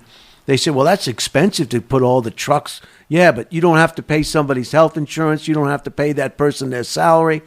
You know, you don't have to pay anything. I remember I knew a trucker, and he said that the slang for truckers, they call them steering wheel holders because they're just sitting there like holding the steering wheel. That's the way they kind of demean their job, you know. I bought a car once. It had a CB. I was like, "What? I don't want to. What do I want to talk to a trucker? What am I going to talk to a trucker about? Anything. You know, hamburgers. How was your hamburger? How is your drug addiction to those pills that keep you up all night? You taking them yellow jackets around? We're gonna, Yeah, but back when I was in high school, we didn't have cell phones, so we would all have CBs so we could talk to each other. Oh, it's the best. And to know where cops are. So we'd be like, oh, there's a cop on the corner of the street. It was fun. Yeah, and we had these speakers underneath our hood, so we could use them as like a monophone or whatever, so we could talk to people outside, like, "Hey, lady, let me see your tits." You know. And this was back in Ohio. In right? Ohio, yeah. So you had all the growing up. You had all the gadgets back then too. Yeah. I had a big CB antenna on my car that was 10 feet tall. Did you have a CB name? Do you remember your CB radio name? No, I don't. So you're just always interested in electronics and stuff. Yeah. And my dad's an engineer, so I grew up with all the crap. Yeah, because we lived close enough to a freeway because we had a CB radio at home, and then my dad had one in the truck, and so I used to get on there and do these fake radio shows and stuff and it was great. Probably I loved annoyed it. the shit out of I know, so many people. right? I know. They knew, and looking back, I'm like thinking I was a kid, but they knew that it was a kid. I'd be like, this is Dr. Van Diefendorken, but you may call me Dr. Dork. What is your problem? And I remember I'd be trying to pretend to be a truck driver, and they're like, "You're a trucker," and I'm like, "Oh yes, I am. I'm a truck driver." And they're like, "What are you carrying?" I go, "I've got 40 head of cattle in my truck." Which, looking back, how you gonna have 40 cows in here? That's way too many cows. You know? I just do this when I see the truck. I go like, "Oh, you do the pull down thing?" Oh yeah. Yeah, I like it when they. Most of them respond to that. They like that too. That's cool. They like it. Yeah. It's weird when they don't. It's like, Yeah. what else do they have to do? I know. It's like, dude, just go. Give me the air horn, bro. You know, it's illegal for you to honk the horn though when there's no reason. Really? So maybe that's maybe they're just. Yeah. They call the prostitutes lot lizards. Lot lizards? Yeah. Oh yeah. What's your 10-20 there, trucker? And a lot lizard? Yeah. The lot lizards. I never heard that before. Oh, you got to get a CB radio. Yeah, I guess. See, now you got something to talk to them about. And there was what was it like a cop? There's a Smokey in the bush. Oh or yeah, something like Smokey. Yeah. Like a bear in the air is a cop in the up in the sky, bear in and the air. That's right. bear in the air, and there's one in the bush. The big three U.S. automakers said this week that they will temporarily shut down production, said so-and-so and so-and-so and so-and-so and so-and-so. European car makers who had already announced the closure of 35 manufacturing facilities across Europe. The United States auto workers had asked Ford, General Motors, and Chrysler to delay production, and the automakers reached an agreement with the union on rotating partial shutdowns to deep clean the plants. But facing swiftly falling demand, the automakers opted to simply shutter their factories until at least March 30th. Yeah, I think everything's on hold till at least the end of this month, and then everybody's going to reevaluate everything. Honda and BMW also announced they would close U.S. plants. Man, wow. So what do? Trump's getting nervous. He wants to stop this and restart the economy. Which is the dumbest thing ever. I get what he wants to do, but you can't. You got to take health. Our hospitals will be fucked. Like we all die. There'd be dead people everywhere. Yeah, he needs to. He needs to see what's going on in Italy. Yeah. Before he starts saying this, but it doesn't make sense. Health is the. If you don't have health, you don't have anything. How are the countries doing? Like I know China is on the. They're rebound. all doing great, Darren. And Korea's on the rebound, right? Am I right though? No. Like,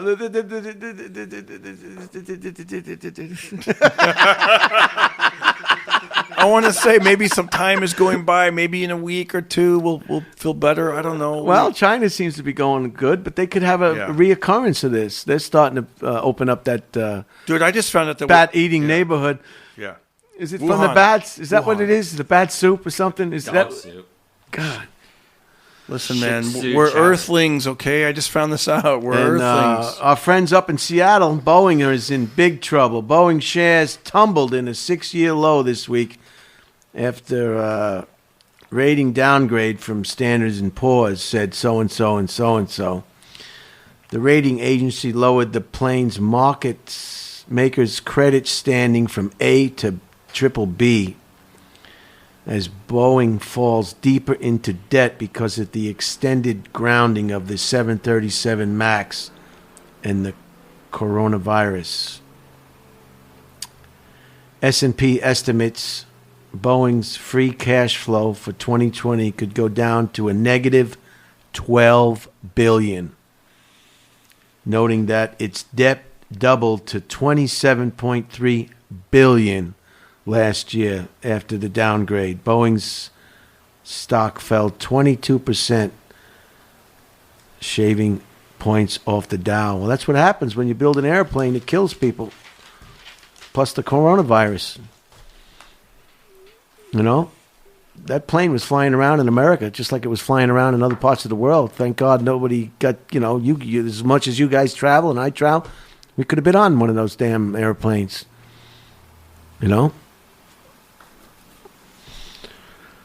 Okay. Interactive, we're almost through with the items of I have to use interest. the restroom. Should I do it now while you do this last story? I'll do it now so you have something to read. Have you gotten your Well, I waited. have you seen a doctor about Well, this? no, I'm good. You seem I've kind of been- young to be using the bathroom I've been a lot. holding it. I haven't even gone yet. I didn't even go when I got here, but I'm going to go now. All right. Now. Brian, I've woke up today and I've had this whole Powerade Zero. I've also had a whole bottle of water. I still have not gone to the bathroom once. Yeah, I think he might have to check with a physician if he can find one that'll take him. Or you might have a small tube. Like, we both have huge dicks that hold it. Yeah, we have no problem holding our urine. Yeah. Yeah, maybe he's challenged down in that department, perhaps. There's an interactive web-based dashboard shows you where the coronavirus is moving around the world in real time. Said so-and-so and so-and-so, created by Johns Hopkins University Center for Systems, Science, and Engineering. There are some smart people. The dashboard has been an invaluable aid for tracking the pandemic since late January, showing the location and number of confirmed cases as they are reported, along with casualties and recoveries. The map, which can be found at... Look at it. Oh, you got it up already. Dynamite. Coronavirus.jhu.edu. And I'll say that again. You can go online and find this interactive map on coronavirus.jhu.edu. It is intuitive to use and beautifully designed, and all the data that is collected and displayed is made freely available to researchers. With panic setting in all over the world, there's a strange sort of relief to be found in seeing the data right there in black and white and gray and green. So there it is. We got Los Angeles, 11 deaths. Confirmed 662. Active 651. Long Recovered, Beach. 0. They got a lot of problems in Long Beach. Yeah. Wow, look at that. Right down to the town you live in. You can focus right in there and see really what's going on. Sure. Here's the numbers John by country, Hopkins. too, on the left. We got China, of course, top. Italy. U.S., number 3. We can get there, guys. Got to try harder. This is you missed the. We're talking about this this website that anybody can use at home. You don't have to be a scientist from the Johns Hopkins University. Wow. Look at this, though. Total deaths, U.S., 131. New York is number 1. 87 in Washington. 39 in New York. 26 in Louisiana for some reason. Jersey. They don't wash their hands. Google. Like, California is down Santa Clara, California. It's the Suffolk. That's where my brother Jay lives, in Suffolk. Oh, they got 17 deaths in just Suffolk. What website is this? John Hopkins University? Yeah, coronavirus.jhu.edu. And you can pull this up at home, Darren, and you can see exactly what's happened in real time. It's updated immediately as new figures become available. I don't want to look that up. That's depressing. It's going to It's hit. good to know. It's part of being what we call the Earthling. But hitting refresh just so I can see it, It's part about being But maybe a citizen of Earth.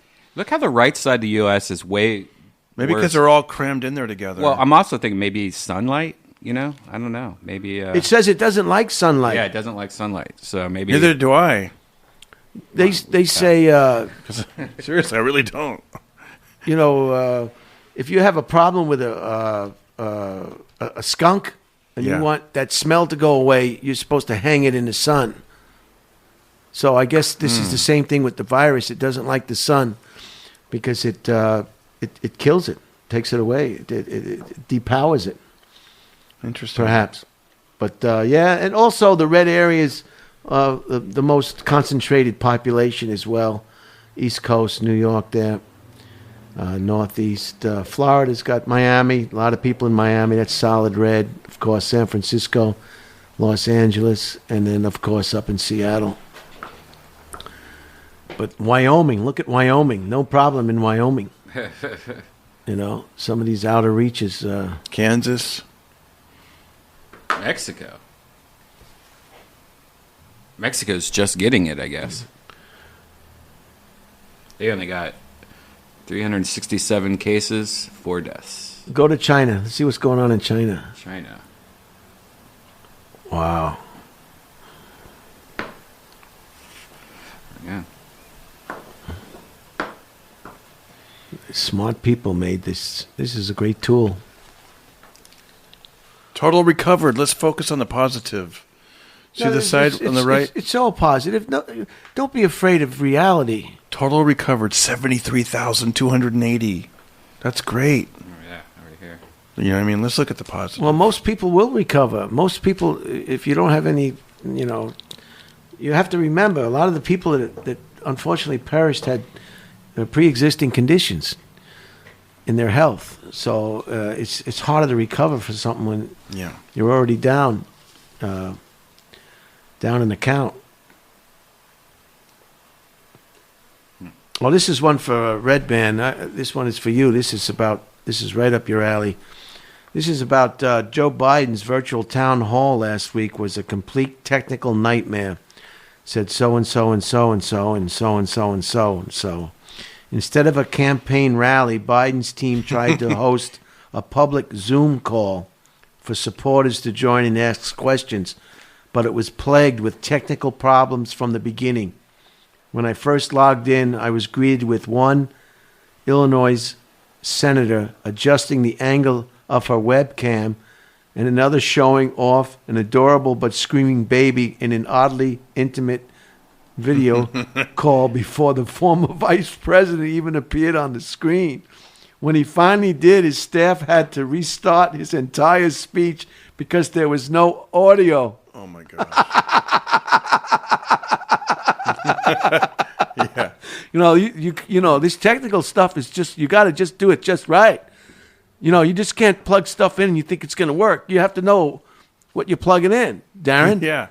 Especially when you're trying to be like the president, It's one thing if we're comedians, okay, whatever. Well, it's not his fault. I know. He doesn't, it's the people that are running the show. I think I saw like some goofs of him where he's like, turn it up, bring it up, the teleprompter. And you see his, yeah. After more audio trouble, Biden finally got to answer questions, but at one point his staff had to cut off the camera feed entirely. See right there he is. The additional funding that would provide for because he kept walking out of frame.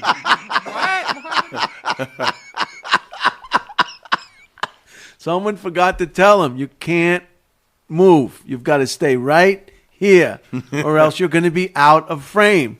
Oh, yes.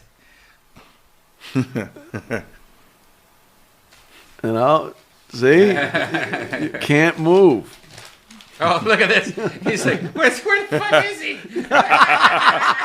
He's facing the wrong way like he has a VR helmet on or something. Poor guy. They zoomed out of the camera. I don't know. He's Amazon in order to make money in agriculture.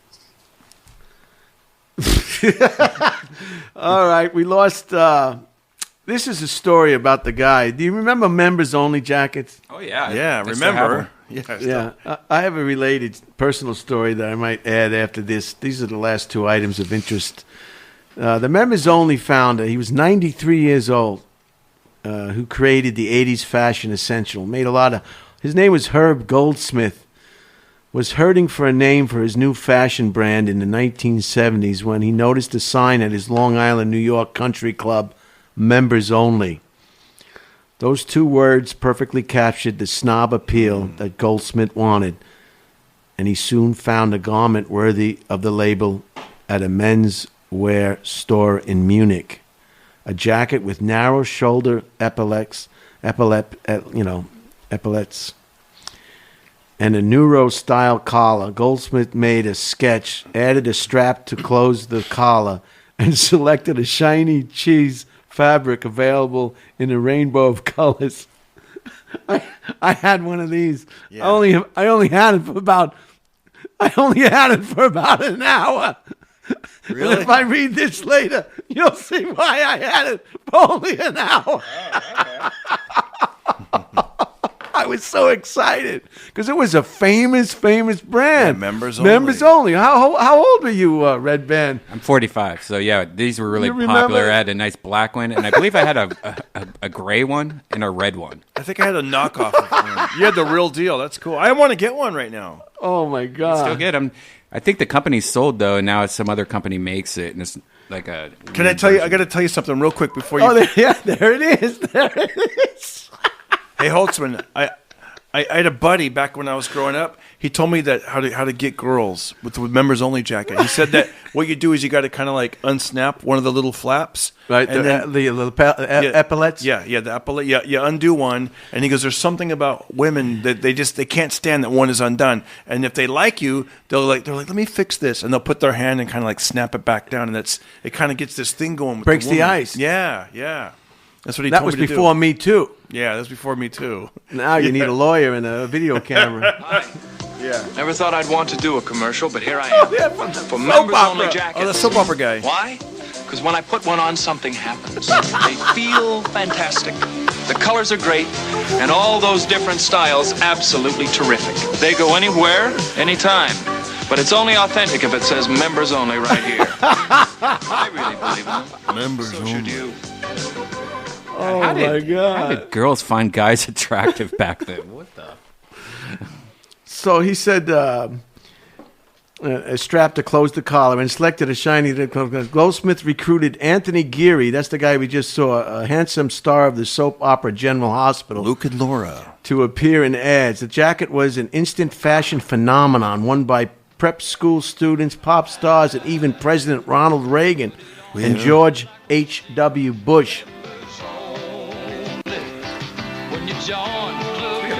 Idiots.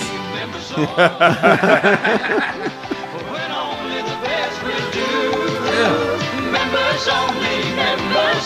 When you put it on, something happens to you. When you put it on, something happens to you. Available at Sears. God. Well, Nancy, I left my epaulette undone. Goldsmith was born in the Bronx to a homemaker, mother, and a father who was a traveling salesman dealing with men's coats. Said so-and-so and so-and-so. After a stint in the Army where he talked his way into a job as an armed forces radio DJ, Goldsmith tried and failed to become an actor, so he went to work for his father and later founded his own apparel company. By the mid-'80s, Goldsmith felt his celebrity campaigns were going stale, said the New York Times, so he shifted his entire ad budget to a public service announcements, including anti-drug campaigns that mentioned members only in a quick tagline at the end. Very clever. When sales soared to $125 million a year in the late 80s, Goldsmith sold the firm and turned his attention to Broadway, producing some 30 shows. He saw a direct connection between fashion and the stage. Consumers, he wrote, have to feel good about the product and ready to pay the price of admission. The sale. Smart guy. Check this out. There's a commercial that just says members only drug baby commercial 1988. So this is it, the PSA. You know, a kid doesn't have to take drugs to be an addict. Sometimes he's just born that way because his mother took drugs while she was pregnant. That's a pretty rough way to start out. But now at least there's some help. Every time Members Only sells their men's clothing, they donate money to a special fund for drug-addicted kids. I'm really glad they're doing that. But I sure wish they didn't have to. Yeah, that kid looks like a drug addict. Yeah. Members only. Wow. I like that. We should do PSAs, and then at the end you slip you your... do a PSA every... Yeah. Babies are born with drugs. So what happened to your members only jacket? I'll get into it after this. This is the last one. This is Wisdom and Wit. This is the poems, part of the items of interest. When I get to this part, usually a guest has just had enough. You know, they're like, ask about me. I took a shower for this. I drove past 3 gun stores for this. He hasn't asked me anything. Never cross a river that is on average 4 feet deep. Never cross a river that is on average 4 feet deep. When you grow up, who you were as a teenager either takes on a mythical importance or it's completely laughable. Happy endings can spring a leak. Ew. Even ever after can mean 1 week. Let me try that again. Happy endings can spring a leak. Ever after can mean 1 week. I don't know about that. Happily ever after. Are they talking about hand jobs there? I don't know. I And they live happily ever after. Well, it was a week later. don't be consistent, but be simply true. Work for something because it's good, not just because it stands a chance to succeed. I like that one. Former Czech president. I long ago came to the conclusion that all life is 6 to 5 against. You know what that means, right? Some kind of gambling odds. It's like nobody wants to make a decision, and there's always going to be one vote that's going to just solve it for everybody. Nobody knows, really can't agree on anything. Maybe that's what that means. It's very strange that the years teach us patience, that the shorter our time, the greater our capacity for waiting, which I think is totally true. You know, when you're young, you have like no patience. But when you get a little bit older, you realize, what's the rush? Right. Yes. Yeah. You bring a book with you, have to go someplace where you think you're going to have to wait. You relax. You can close your eyes. You can just be. Right. You know, there is no real rush. You never see old people. Let's go, let's go, let's go. The only time you see people that are really in a rush is at the hospital.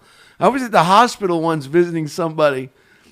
And there was a guy across the hall, and he kept saying, let's go, let's go, let's go, let's go.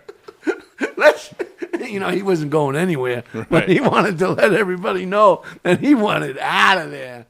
People are not happy in hospitals. God bless them if they're in hospitals. God bless everybody that's in a hospital. So that's the end of items of interest.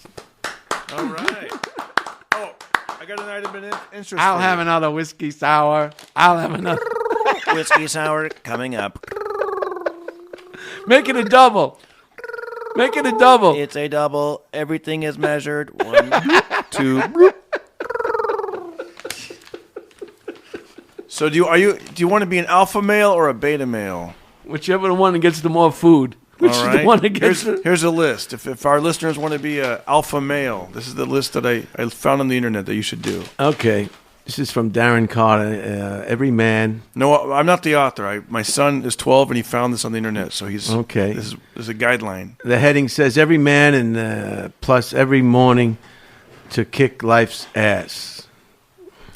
Number 1, stop snoozing. Get up when the alarm first goes off. Number 2, nobody needs an alarm clock now. Nobody's going anywhere. Yeah, It's no work. It's great. This is pre-coronavirus. These young, a lot of people that are going crazy. They just can't enjoy this time where you don't have to be anywhere, go anywhere, do anything. I'm still shaving and cutting my hair. You know, most people like that. Now, if you have financial problems, that's probably the rub. But if you don't have financial problems, and it's a time just to Hit me be. up on Venmo. Number 2, weigh yourself. It's Alpha's way of keeping himself honest.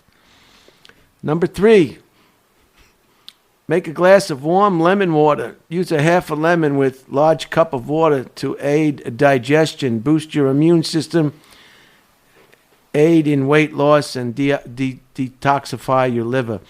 Yeah, they say this drinking warm liquids is good as opposed to something with ice for this coronavirus. I don't know if that's true. Nobody knows what anything's true. Yeah, I read that too. I don't know if that's true. Patronize your day. Patronize your day while the coffee is brewing. Prioritize your day. Patronize your day. Review the list at the end of the day and shift items over the next day. Get outside first thing in the morning to feel more alert and boost your mood.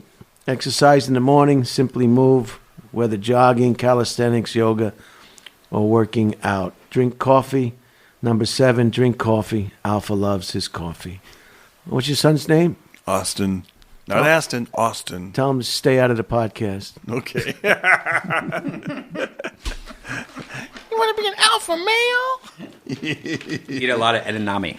Edamame. Oh, yeah, what does that do? That's supposed to be good for your immunity and whatnot. You know what I'd like to do, Red Band? If we could do this in the future, I'd like to have a phone bank here and take calls. That's always fun. You think you could do that too with the Zoom, right? We could do something or like Skype that. or something. I think it would be great to take a few calls. We could schedule interviews with people that don't want to leave the house.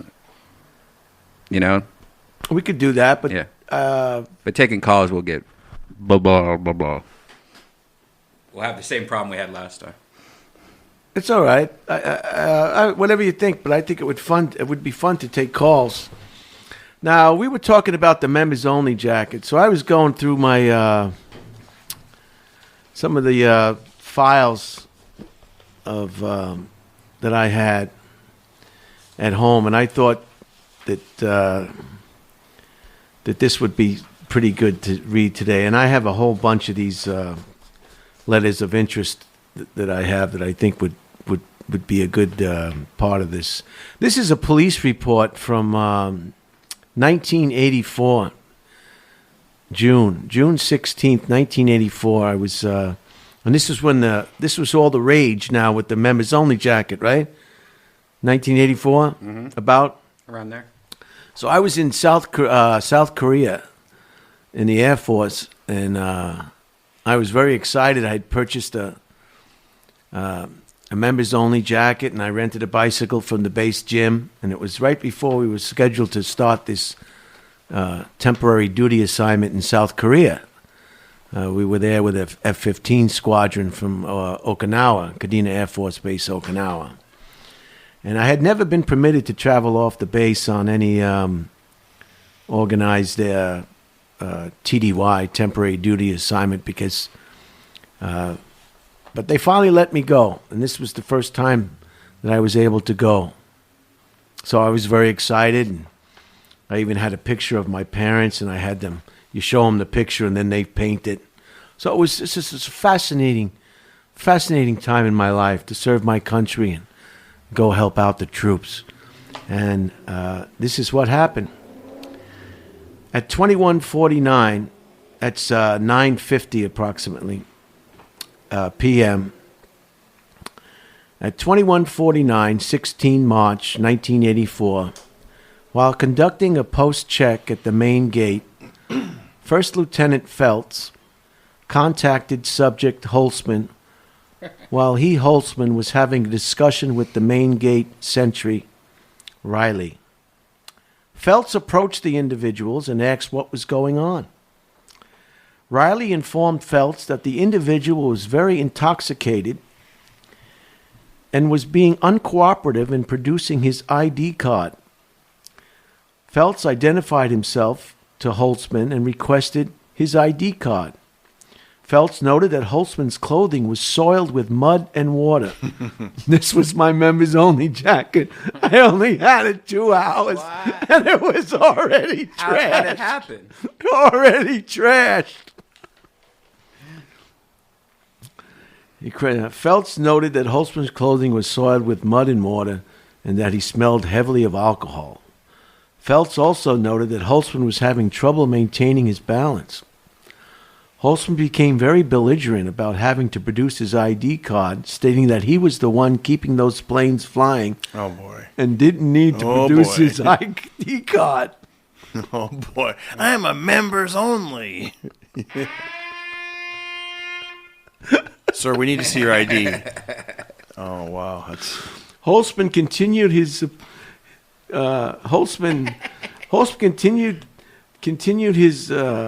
continued his approach to the discussion and kept raising his voice. After approximately 10 minutes, Holtzman released his ID card. Holtzman continued to have trouble maintaining his balance and became disorderly, and was then placed under apprehension by Phelps.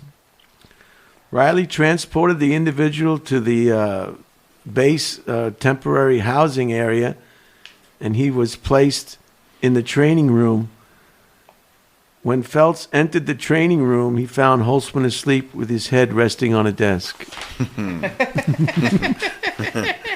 Wow.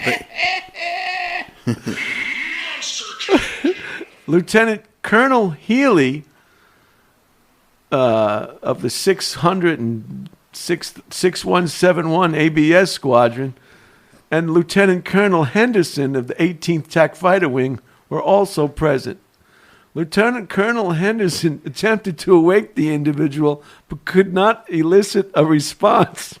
Oh, no. Holtzman, wake up. You're responsible for keeping these planes in the air. Lieutenant Colonel Henderson directed that Holtzman be detained until 17 June 84 due to his intoxicated state and the possibility of future problems. Due to Holtzman's intoxicated state, he was left in the training room and covered with a blanket. Aww. Master Sergeant Tenagry was notified and related that he would return the following morning to obtain Holtzman's release.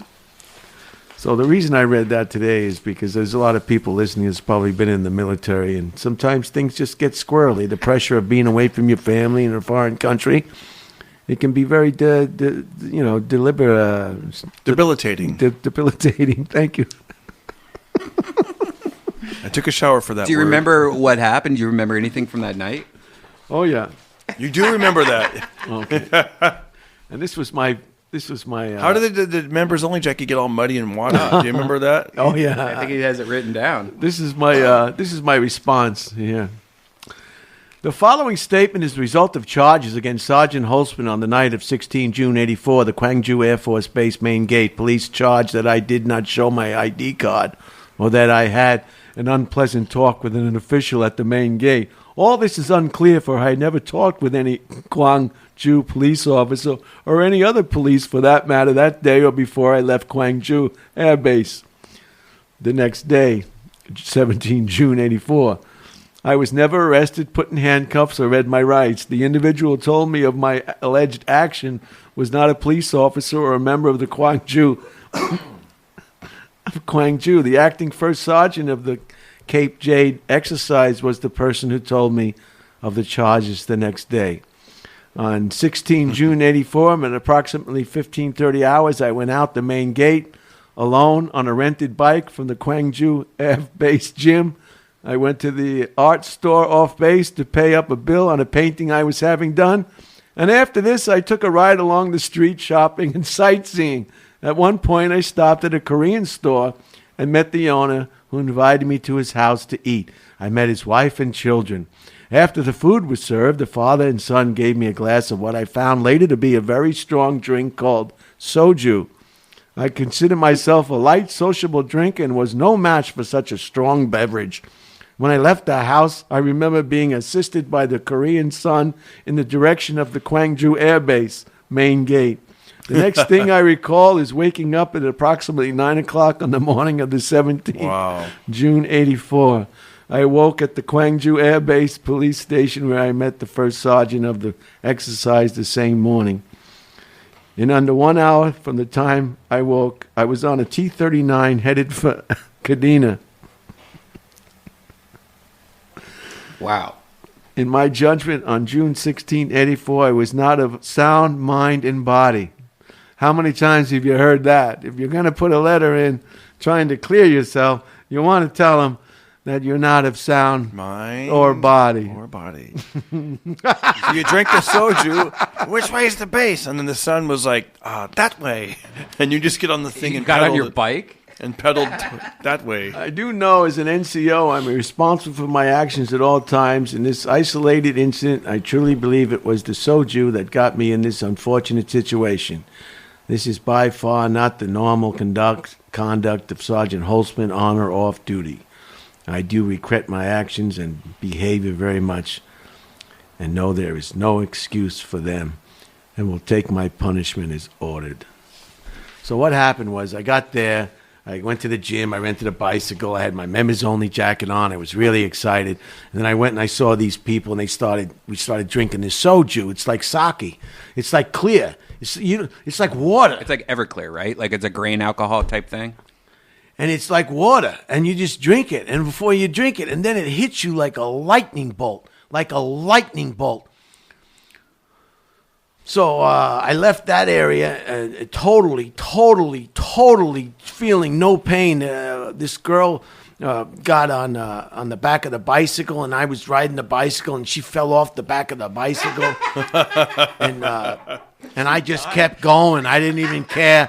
People were wild, And then I went to one of the bars with all the girls, the working girls, and all sorts, and I started talking shit about. This was right about the time that they had the 1984 Winter Olympics in Summer Olympics. Probably. Summer Olympics. Something was coming up. Yeah, 84. And I told them they had no chance of winning any medals or some shit. Oh no! The Koreans don't know how to do anything except slap people in the face when they get angry because they don't get anybody's jokes, stuff like that, Yeah. And they were pissed. And anyway, so before I knew it, I had the bicycle going, and I went flying right into a rice paddy. And that's when the members' jacket only was just full of mud. Just full of mud. It was destroyed. It was brand new. I mean, that's what I think maybe I was upset about. So I just left the bicycle in the rice paddy and walked to the main gate, and then what transpired, and then... So I can't let you on the base until I see some ID. You know who I am? I don't need an ID. So the next morning, and then that night, it was the worst hangover I've had in my whole life. I was looking for a rope. I wanted to end it. It was massive. So they held me overnight at this pilot bunkhouse, and then the next morning at breakfast, the first sergeant came over and he said, you're on the first plane out of here this morning. And I said, will there be champagne on the flight? And he was pissed. And then they got me on the plane and they shipped me back to Okinawa on this private jet with the deputy commander of maintenance shopping for his wife. The whole back of the little plane was full of brass beds and all those stuff from South Korea, just full of shit, and he didn't talk to me at all.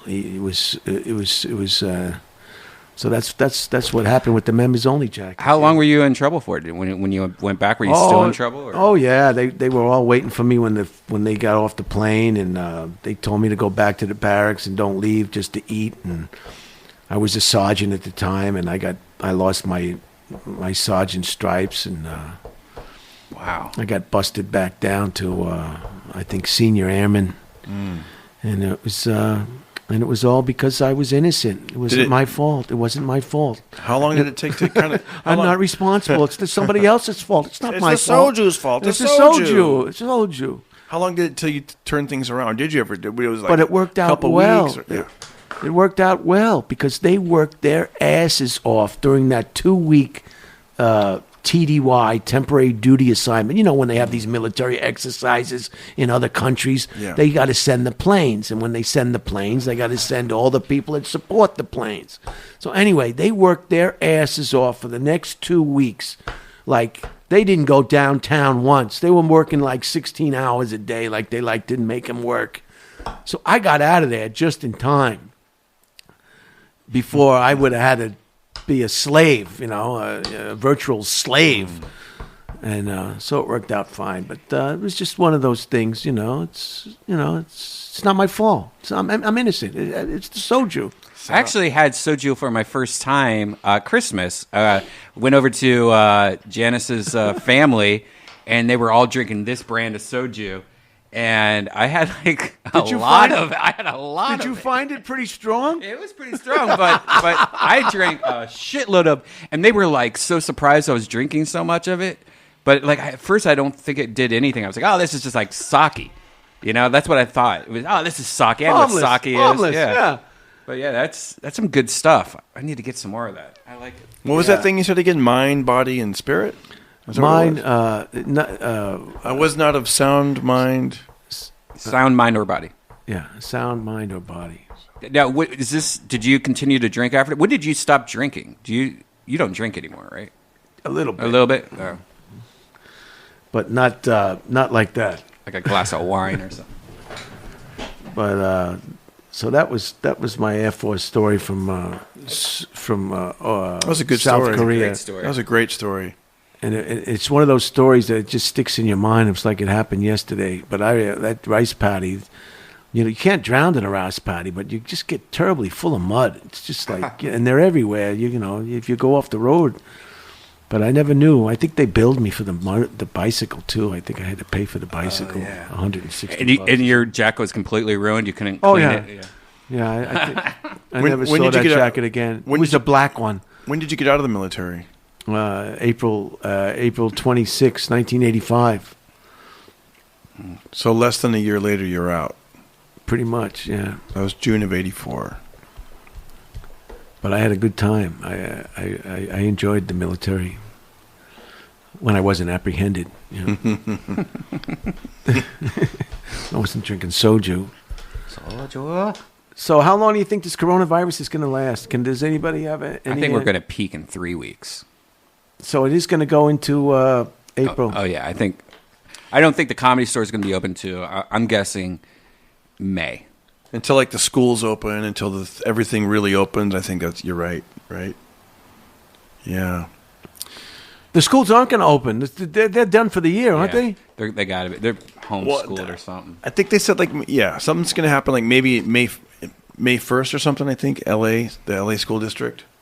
But we don't. I think everyone wants to see where is this going. What is it? Where's the peak? When? Luckily, we all took. Everybody strong wants action. it to be over, but it can only be over when it's over. I mean, it's people are dying, and it's not something to shake a stick at. We've never done any action like this before. This is amazing. It's just it's like if it wasn't this, it'd be something else, right, Redban? Mm-hmm. It's just a volatile planet. It's just a volatile planet. Natural disasters, man disasters, climate change, war, famine. I mean, it's just one thing after another. Pandemics. It's just one thing after another. It's just part of this. Have you guys dreamed of being on stage? I have. Have you had any of those dreams? Yeah. You're like, I'm doing my set. I got to get ready for the show. And then you wake up, oh, there's no show. There is no set. That's a weird feeling, too. I think some comics are doing shows without any audiences. Yeah, they're doing it online. I think it creeps me out. Yeah, I don't like it. Yeah, I'm not. That's stupid. But what's going to be interesting is seeing. That's how I do it in real life when there's no pandemic. Right. But I think it's going to be really interesting once comedy does start back up. I can't wait to watch people pretty much everyone's going to be starting over from scratch because stand-up comedy is a muscle. You take a couple days off. I take a week off, and I'm already forgetting my bits. Like I can't even imagine how bad it's going to be. Thank God for recordings. Yeah, I know, right? Refresh your I can mind. remember. Well, that's how I did that bit. Yeah. Yeah, so you have shows lined up for when this is over. I mean, how do you work? No, I can't even. You can't even really plan to line shows up because who knows? So even though it's over, there's going to be a part that's a lack. What do they call it? Like a lag, right? A lag. Yeah, I think everyone's going to be so broke that people aren't even going to be going to comedy shows for a while. There's a lot of people that are hurting right now. And it's only been a week. You know what? I started my YouTube channel a couple of years ago, really putting it in, and I was thinking about like Redban. That's great. You started all this stuff years ago, so things are in line, right? Like your podcast network, your YouTube channel. You know how to do the stuff, the editing. It's not like you bought these cameras last week. You're like, right. I know. That's right. That was good that you planned. Yeah. You kind of planned for the future without really knowing that this is going to happen. Right. I mean, I told Brian about Venmo. It's like that's something that I'd never done before. Like, people are like, "How can I pay you?" And I was like,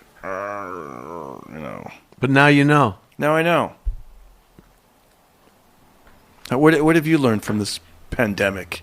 Is there anything you're at home and you're like, I haven't done this in a while. I haven't read this book. It's just. No, I got some books. I'm reading a book now about this woman that I didn't even know about. This Maya Angelou. I saw her on the PBS. Didn't she used to?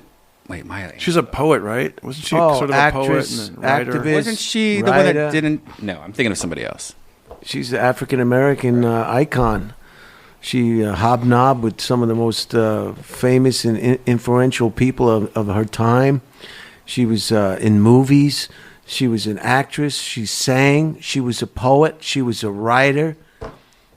I mean, her story, she was just, she was like the Dalai Lama type person, you know. You'd never get under her skin. You know, we love people that never let other people get them spooled up. You know, they got it so together, and that they always have a nice, calm answer or explanation.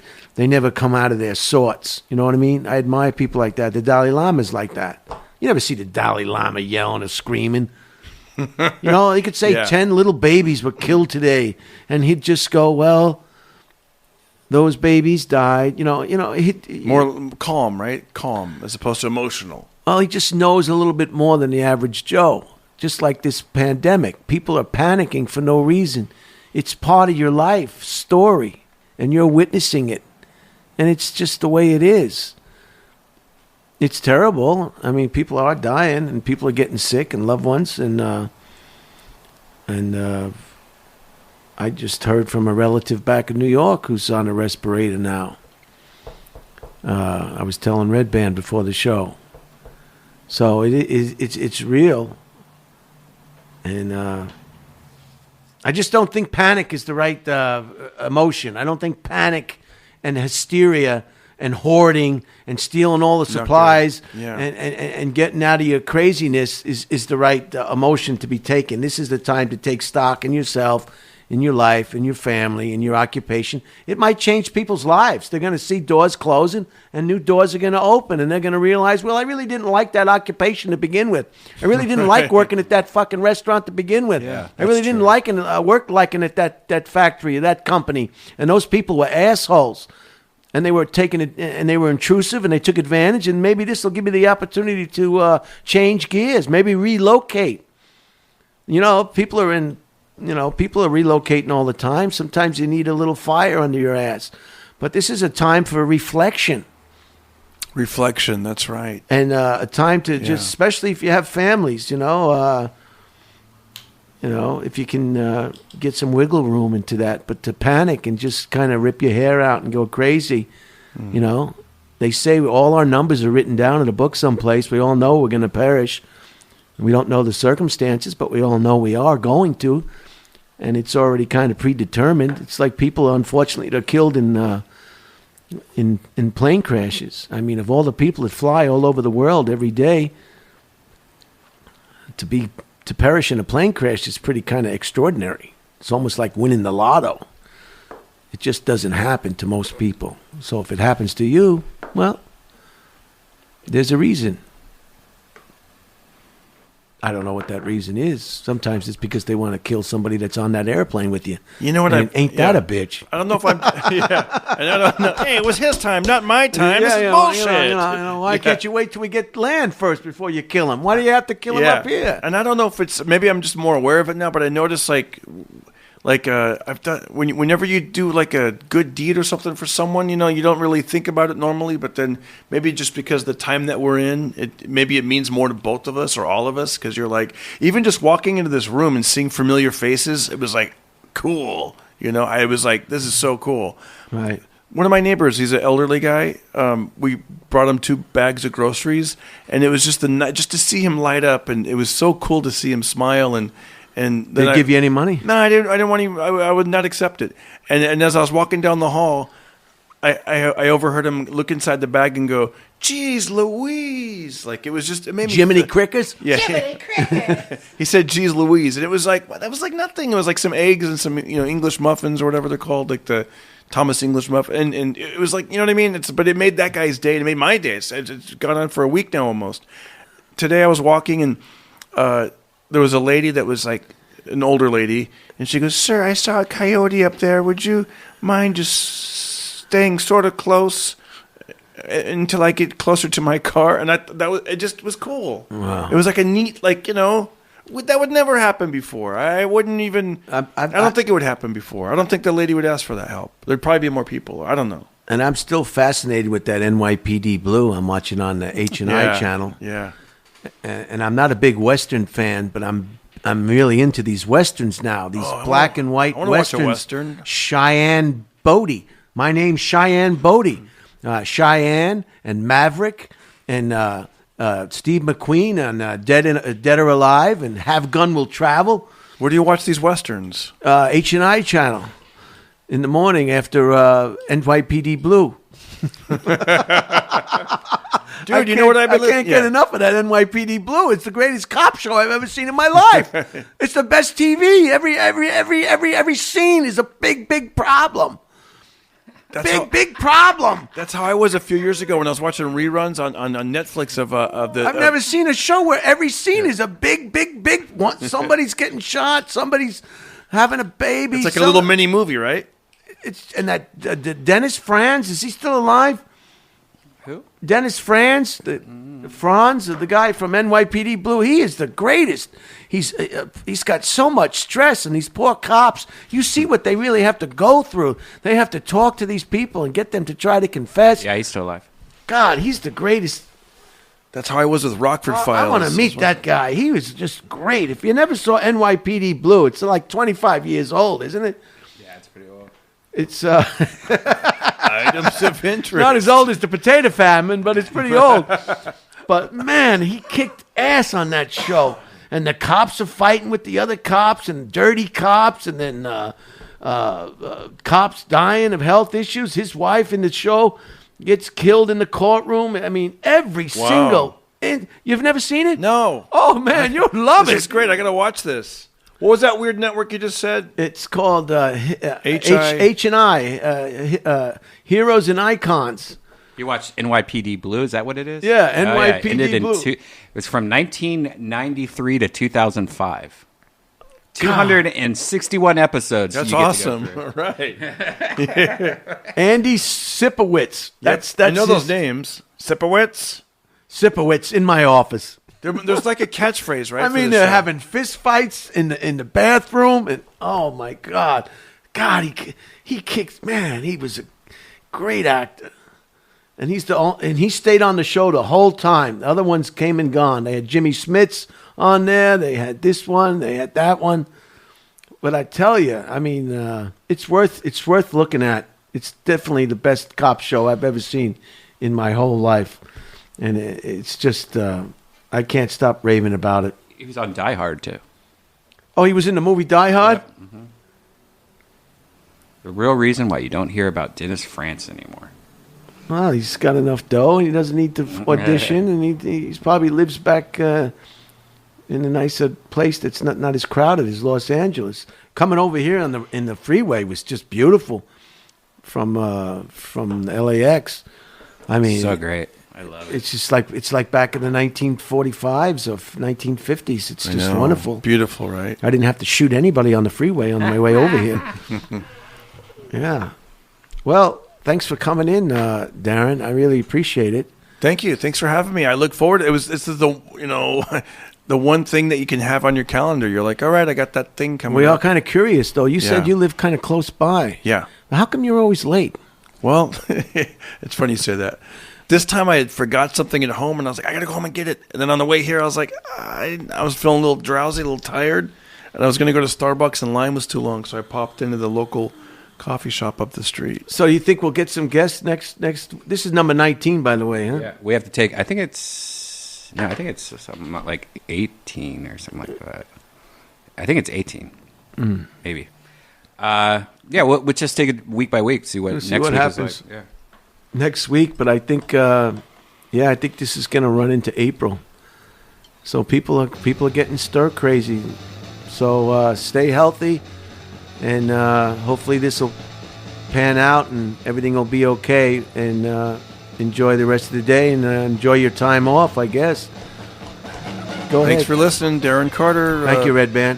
Thank you, Redban. Thanks for having us. And my podcast is called Pocket Party. And check out my YouTube channel. Hit that subscribe button. Thank you, Brian. You're welcome. Thank you, Brian. Thanks. Bye-bye.